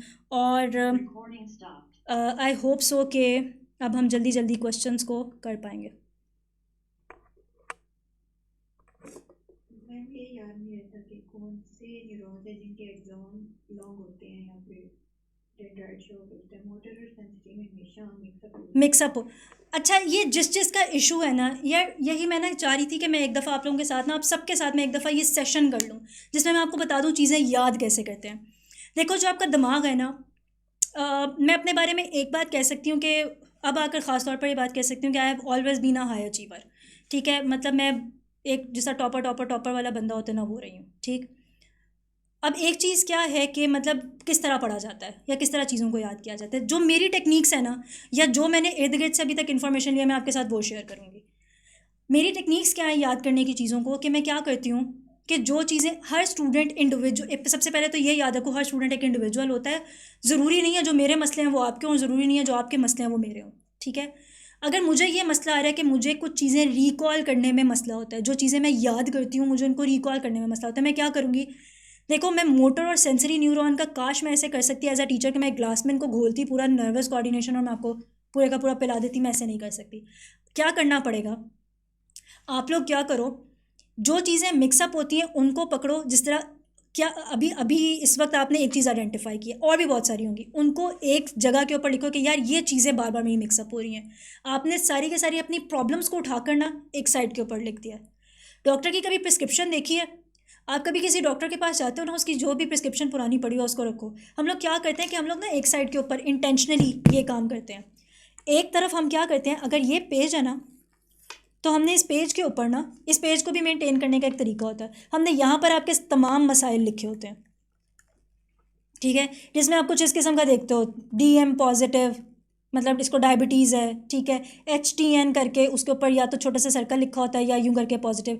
इनके मतलब क्या है ये हम बाद में कभी देखेंगे, लेकिन ये तमाम आपके मसाइल होते हैं। आप क्या करो, मुझे नर्वस कोऑर्डिनेशन में से न्यूरॉन्स की टाइप्स याद नहीं होती, आप यहाँ पे अपना मसला लिख लो। ठीक है, कि मुझे न्यूरॉन्स की टाइप्स याद नहीं होती। फिर आप लिख लो कि मुझे, जिस तरह मैं अब मैं ये स्टूडेंट हूँ, ठीक है, मुझे नंबर्स याद नहीं होते इस सारी की सारी चीज़ में से। अच्छा, फिर मुझे क्या होता है, मुझे एक्शन पोटेंशियल में मसला आ रहा है। ठीक है, मैंने यहाँ पे सबसे पहले तो क्या करना है, मैंने अपने मसले आइडेंटिफाई करने हैं। फिर जो ये वाली जगह होती है ना, आपने ये देखा होगा कि यहाँ पर उन मसलों की दवाइयाँ होती हैं। ठीक है, मेडिसन्स, या फिर आप इनको, हम अभी मेडिसन नहीं, हम इनको सोल्यूशंस कह लेते हैं। इधर लिखेंगे हम सोल्यूशंस। सोल्यूशन क्या है, जो चीज़ याद नहीं हो रही ना, सबसे पहले तो मैंने आज के दिन में किताब को बंद करके रखना है साइड पर, और मैंने देखना है मुझे इस चीज़ के बारे में अभी क्या याद है। मैं टाइप्स ऑफ न्यूरॉन्स की बात करूं, जैसे अभी आपने कहा मोटर और सेंसरी मिक्स हो जाते हैं। अगर आप इसी बच्चे को प्लीज़ एक दफ़ा दोबारा अनम्यूट कर दें और आप मुझे अभी बताओ कि मोटर क्या है और सेंसरी क्या है। अभी बताओ, मोटर क्या है, सेंसरी क्या है, बगैर किताब देखे। मोटर न्यूरॉन क्या होता है, क्या करता है? और इनसे इम्पल्स लेके जाता है, एसोसिएटिव। ठीक है, इस चीज़ को मैंने यहाँ लिख दिया। अच्छा, सेंसरी क्या होता है? जल्दी से बोलो बेटा, जल्दी से बोलो, क्योंकि और क्वेश्चंस भी होंगे, जल्दी से बोलो। सेंसरी की भी आपने फॉर एग्जांपल आपने कोई डेफिनेशन बताई, मैंने यहाँ लिख दी। अब मैंने क्या करना है, किताब बंद है, किताब नहीं खोलनी फ़िलहाल। मैंने सिर्फ मसले आइडेंटिफाई किए और मेरे हाथ में क्या है, सिर्फ एक सफ़ा है। ठीक, मैंने मसले आइडेंटिफाई करके लिखे हैं। मैंने क्या किया, मैंने उनके सोल्यूशंस अब अपने लिए निकाल लिए। मैंने क्या किया, पहले ये वाला मसला, अच्छा इस वाले मसले का मैंने लिख दिया कि मुझे अभी क्या पता है। अब मैंने क्या करना है, अब मैंने बुक खोलनी है और देखना है कि क्या मुझे ठीक पता है ये क्या मुझे गलत पता है। अगर तो मुझे ठीक पता है तो मैं उसको एज इट इज़ लिखा रहने दूंगी। अगर मुझे गलत पता है तो मैं उसके आगे क्रॉस का, जिस तरह यहाँ पर मैंने कोई पॉइंट लिखा था वो गलत है, मैं क्रॉस का निशान लगा के यहाँ पर उसके आगे उसकी करेक्ट बात लिखूंगी कि अच्छा इसमें मुझे एग्जैक्टली ये मसला है, मैं यहाँ पर आकर कन्फ्यूज़ हो गई, मुझे ये बात इसकी समझ नहीं आई, वो लिख लिया। अच्छा, अब इसके बाद क्या किया, अब मैंने ये पेज संभाल कर रखा। आज के दिन में आपने इन मसलों को हल कर दिया, इसका मतलब ये नहीं है ये हमेशा के लिए हल हो गए हैं। मैं क्या करूँगी, अब मैं दूसरे वाले सोल्यूशन, यानी सोल्यूशंस में आपने देखा होगा मेडिसिन एक नहीं होती, 3-4 होती हैं। पाकिस्तानी मरीज़ों की तो एक मेडिसिन लिख दो ना, वो कहते हैं डॉक्टर ही ना लायक है, उन्होंने एक कोई दवाई आती है, एक कोई दवाई दे के भेज देता है। तो एक नहीं, दूसरे का दूसरा सोल्यूशन भी सुन लो, दूसरी टेक्निक सुन लो कि किस तरीके से पढ़ते हैं। अब मैं क्या करूँगी कि मुझे ये बात पता है कि ब्रेन का एक मैकेनिज़्म है कि ब्रेन के पास हर सेकंड के ऊपर बहुत सारे स्टिमुलाई आ रहे हैं। जैसे इस वक्त मेरा दिमाग प्रोसेस कर रहा है कि मैंने एक बच्ची को जवाब देना है, मेरा दिमाग प्रोसेस कर रहा है कमरे के अंदर लाइट है, ठीक है, पूरी विजुअल सेंसिटाइजेशन है, मैं बोल रही हूँ, मेरे कानों में आवाज़ आ रही है, ठीक है, ये सारे स्टिमुलस मैं इस वक्त रिसीव कर रही हूँ, मेरी बॉडी मूवमेंट हो रही है, जिधर इस वक्त मुझे ये अपने हाथ में फील भी हो रहा है। तो इस वक्त are you actually grasping the concept कि इस वक्त सारे के सारे स्टिमुलस मुझे रिसीव हो रहे हैं। तो ब्रेन क्या कर रहा होता है, ब्रेन बहुत सारे कामों में मसरूफ़ है। अब वो क्या करेगा, आज के दिन तो मैंने चीज़ रिवाइज़ कर ली, कल के दिन वो कल के कामों को रिवाइज़ कर रहा होगा। कल के दिन उसने फिज़िक्स भी पढ़नी है, कल के दिन उसने केमिस्ट्री भी पढ़नी है, कल के दिन उसने लॉजिकल रीजनिंग भी पढ़नी है, और कल के दिन उसके जितने और ज़िंदगी के मसाइल हैं, किसी से डांट पड़ी है वो भी सुननी है, किसी ने कुछ अच्छा कह दिया वो भी सुनना है, होगा क्या, with the passage of time मुझे फिर से ये चीज़ें भूलने लग जाएंगी, जिसके लिए मैं दूसरा वाला सोल्यूशन क्या बताती हूँ, एक्टिव रिकॉल। दोबारा से अब सफ़ा नहीं पकड़ना, या पेज को यहाँ से इधर से टर्न कर लो, आंसर नहीं देखना, किताब नहीं खोलनी, इसको दोबारा अपने से मेंटली पूछने की, यार मुझे कितना याद है, मुझे ये मसला आ रहा था, मुझे कितना याद है। अगर तो आपको अभी भी वो चीज़ कंप्लीटली याद है तो इसका मतलब ये है कमाल हो गया, ज़बरदस्त, प्रॉब्लम सॉर्टेड फॉर नाउ, ठीक है, फॉर नाउ प्रॉब्लम सॉर्टेड। नहीं याद, दोबारा रिवाइज करो। क्या होगा कि वो जो ये वाला ग्राफ था ना कि आपको एक चीज़ नहीं आ रही थी और फिर आपने एक चीज़ को याद कर लिया, वो वाला ग्राफ थोड़े दिनों के बाद इस तरह नीचे आने शुरू हो जाता है, ये फॉल करने लग जाता है, जो कि अगर आप पहचान बैच के स्टूडेंट्स हो आप लोग अपने स्कोर प्रिडिक्टर में देख रहे होगे। अगर आप नहीं पढ़ोगे ना तो आपका स्कोर प्रिडिक्टर इस वक्त अगर 100 पर है तो आपका स्कोर प्रिडिक्टर नीचे आना शुरू हो जाएगा, वो कल के दिन में 99, 98, 97, क्योंकि ये मैकेनिज्म हो रहा है, आपका दिमाग वो सारी की सारी इन्फॉर्मेशन आहिस्ता आहिस्ता डिसिपेट कर रहा है अपने अंदर। फिर से दोबारा याद किया, फिर से ये यहाँ पे आ गया, फिर दोबारा डिसिपेट होने लग गया। फिर क्या किया मैंने, अब इस चीज़ को इस तरह से अपने लिए रख लिया कि मैंने इस पेपर को 1 हफ्ते के बाद हर संडे को रिलैक्सिंग डे पे बैठ के रिवाइज करना है, जब तक मेरा MD कैट नहीं हो जाता।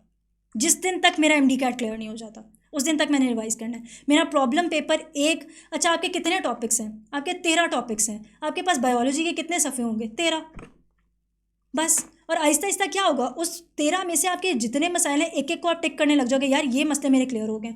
और क्या होगा, कभी कभार ऐसे भी हो सकता है कि नए मसले इसमें ऐड होने लग जाएं, ठीक, जो पुराने क्लियर होते जाने, पेपर दोबारा से नया तैयार कर लो, पेपर कुछ नहीं होता।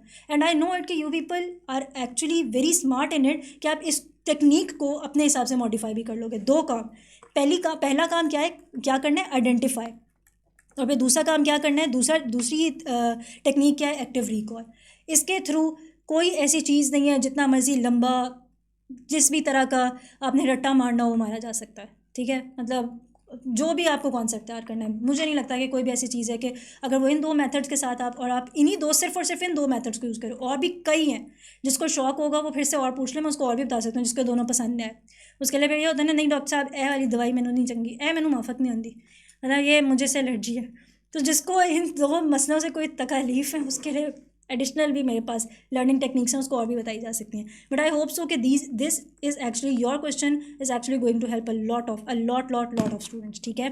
तो ये आपको बहुत बहुत ज़्यादा काफ़ी स्टूडेंट्स को हेल्प करेंगे। जी बच्चे, जी जी, मेरे ख्याल से 2 बच्चे अनम्यूट हैं जी। इनहिबिटरी जो न्यूरोट्रांसमीटर्स होते हैं हम्म, उनके बारे में फेडरल में एक लाइन लिखी हुई है कि other neurotransmitter can decrease the brain permeability to sodium ion, ठीक है, thus causes a threshold of stimulus to be rise। तो स्टिमुलस को अगर वो राइज करेंगे तो फिर उसके बाद थ्रेशोल्ड स्टिमुलस तो ज़्यादा हो जाएगा, बेटा ट्रांसमिट होगा। हाँ, अब आप जो आपके जो जहन में कन्फ्यूजन है ना, वो 2 चीज़ों को लेकर है। अभी आज आपने क्या करना है, इनहिबिटरी तक तो हम इनहिबिटरी न्यूरोट्रांसमीटर्स तक तब पहुंचेंगे जब पहले हम वो तो देख लें जो स्टिमुलस कॉज कर रहे हैं, पहले हम उनको तो पढ़ लें। इनहिबिटरी वो हैं जो हर वो काम उल्टा कर रहे होंगे जो स्टिमुलस कॉज करने वाले ट्रांसमीटर्स कर रहे हैं। यहाँ तक बात क्लियर है, यहाँ तक पॉइंट क्लियर है, यस मैम। ज़बरदस्त। अच्छा, अब इनहिबिशन पे हमने हर काम को क्या कर देना है, हमने हर काम को उल्टा कर देना है। पहले हमने क्या करना है, पहले हमने एक्शन पोटेंशियल को सीधा करना है। जिस टाइम तक देखो हम क्या कर रहे होते हैं, बच्चे क्या कर रहे होते हैं, अब आप एक लाइन के ऊपर पता है क्यों फंसे हो, कहीं पीछे कोई चीज़ ऐसी है जो अभी तक क्लियर नहीं है, जिसमें ज़्यादातर 2 वही इश्यूज़ आ रहे होते हैं जो मैंने अभी आपके साथ डिस्कस किए हैं कि या तो बच्चों को वो ग्राफ क्लियर नहीं है, उनको रिफ्रैक्टरी पीरियड, उनको ये छोटी छोटी टर्म्स क्लियर नहीं है, या फिर उनको आइंस क्लियर नहीं है। अभी आप इस वक्त आइंस पे फंसे हो, इसका मतलब है कि आपको किसी ना किसी लेवल तक बाकी सारी चीज़ों का पता है, ठीक है। तो आपने क्या करना है, आपने जी जी मुझे सिर्फ एक चीज समझ नहीं आ रही है कि जब हम कह रहे हैं कि इनहिबिटरी का क्या मकसद होता है कि वो सोडियम आयन की परमिबिलिटी को कम करेगी, यानी जब थ्रेशोल्ड स्टिमुलस आए तो वो उसको इनहिबिट कर दे वहीं पे, और थ्रेशोल्ड स्टिमुलस को ज्यादा ना होने दे ताकि नर्वस बस कंडक्ट ना हो। लेकिन यहाँ पे वो लिख रहा है कि thus causes threshold of stimulus to be raise, तो वो राइज क्यों कर रहा है? देखो, इसका ना मैं आपको फिर से दोबारा मैं आपको उसी तरफ ही डायरेक्ट करूँगी। आपका जो इशू आ रहा है ना, जो आपका इशू आ रहा है, एक तो इसके इस स्टेटमेंट के अंदर ही मैंने आपका देखा था, आपने ग्रुप में भी पोस्ट किया था, इसका जो आंसर आपको दिया गया है ना वो ठीक है। पहले मैं आपको ये बता दूँ, मोहतर ने आपको इसका रिस्पॉन्ड किया था, मोहतर ने बिल्कुल ठीक आपको रिस्पॉन्ड किया हुआ है। एक चीज़ पहले मैं आपको इसकी क्लियर कर फुटेज पहले देख रहे हैं। अच्छा, इसका मतलब है कि ये किसी और स्टूडेंट का भी इशू है, फिर तो वेरी गुड कि you have even asked it, क्योंकि ये किसी और स्टूडेंट ने भी एग्जैक्टली इसी स्टेटमेंट की तस्वीर उतार कर पोस्ट की हुई थी, और उसका जो आंसर दिया हुआ था बच्ची ने वो ज़बरदस्त किस्म का आंसर दिया हुआ था। बेटा आपने अभी पता है क्या करना है, हम लोगों ने, क्योंकि ये आखिरी दफ़ा डिस्कशन नहीं हो रही है इसका, अभी आपका एक हाफ लेंथ पेपर हुआ है, इसके बाद आपका दोबारा पेपर होना है, फिर दोबारा होना है, हम इसको फिर से करेंगे, लेकिन एक दफ़ा दोबारा से इस कॉन्सेप्ट को क्लियर कर लो कि जब तक हमें स्टिमुलस और ये सारी चीज़ें क्लियर नहीं होंगी ना कि अच्छा कौन सा स्टिमुलस कॉज हो रहा है, उससे क्या हो रहा है, तब तक हम लोगों को ये वाले कॉन्सेप्ट में इशू रहेगा। ठीक है, एक दफ़ा आइंस को दोबारा से देख लो।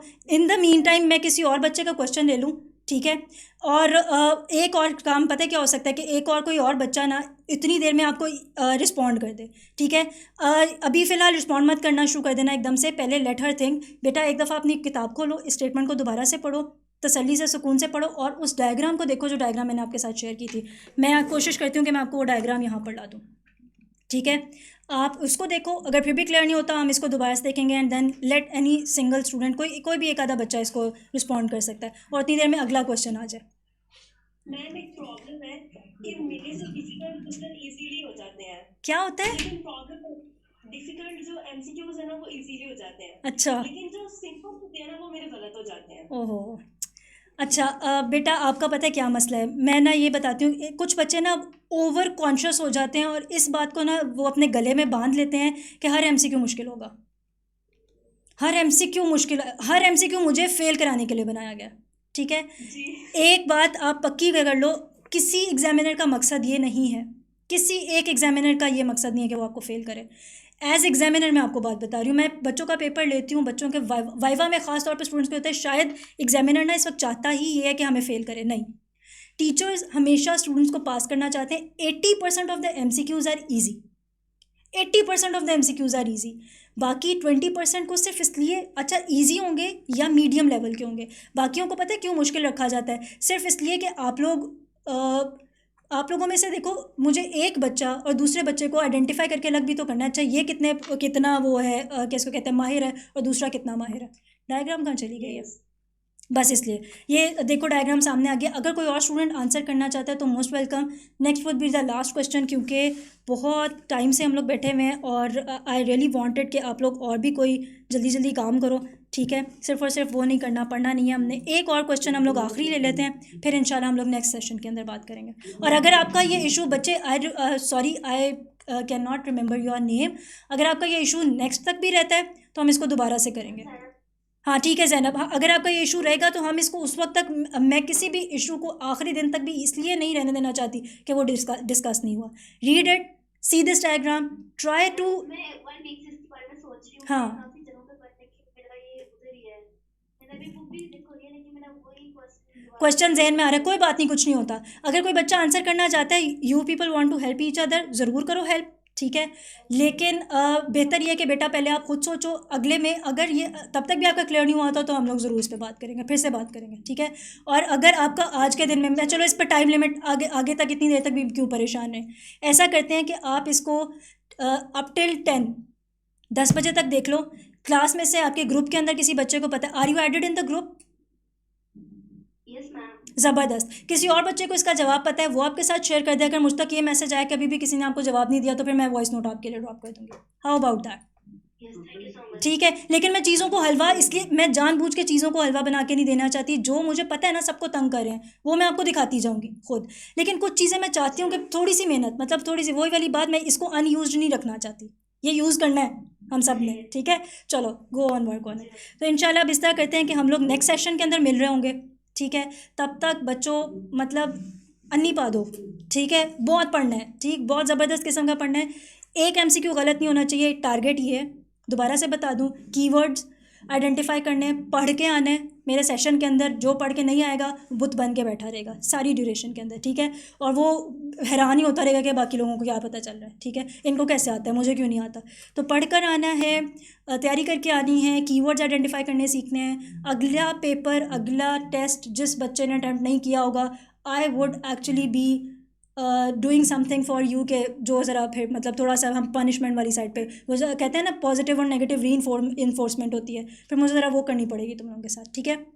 तो मैक्सिमम स्टूडेंट्स कोशिश करो कि आप सब स्टूडेंट्स कम अज़ कम टेस्ट अटैम्प्ट करके आओ, तैयारी करके टेस्ट अटैम्प्ट करके आओ, ताकि जब हम डिस्कशन करें तो मुझे भी बहुत मज़ा आए और आपको भी बहुत मज़ा आए। डू गिव योर फीडबैक, कैसा सेशन था, ठीक है। जो इंप्रूवमेंट्स करनी होगी, मैं ये समझती हूँ हर इंसान को इंप्रूवमेंट की ज़रूरत होती है, मुझे भी है, आपको भी है। जो इंप्रूवमेंट्स करनी होगी हम इंप्रूवमेंट्स करेंगे। कोई और मेथड आपको पता है जिसको आप इंप्लीमेंट करवाना चाहते हो, मैं वो करने के लिए तैयार हूँ। लेकिन इंशाल्लाह हम इसको इसी तरह का 1-on-1 सेशन रखेंगे कि मैं आपसे बात करूँ तो आपका सुनने को दिल चाहे, आप सो मत, मैं जगा के रखूँगी, ये मेरी तरफ से प्रॉमिस है। पर please please please please please start studying. आपकी तरफ से मुझे सिर्फ एक चीज़ चाहिए और वो ये चाहिए कि you are going to get your 100% marks in the biology का पोर्शन, ठीक है। इंशाल्लाह अगली बार मिलते हैं। Take care, take a lot of care of yourselves, अच्छा अच्छा खाओ, ठीक है। स्टार्ट यूजिंग योर ब्रेन्स, इसीलिए सबसे पहले पढ़ाया है। और हम नेक्स्ट सेशन में मिल होंगे। अल्लाह हाफिज़।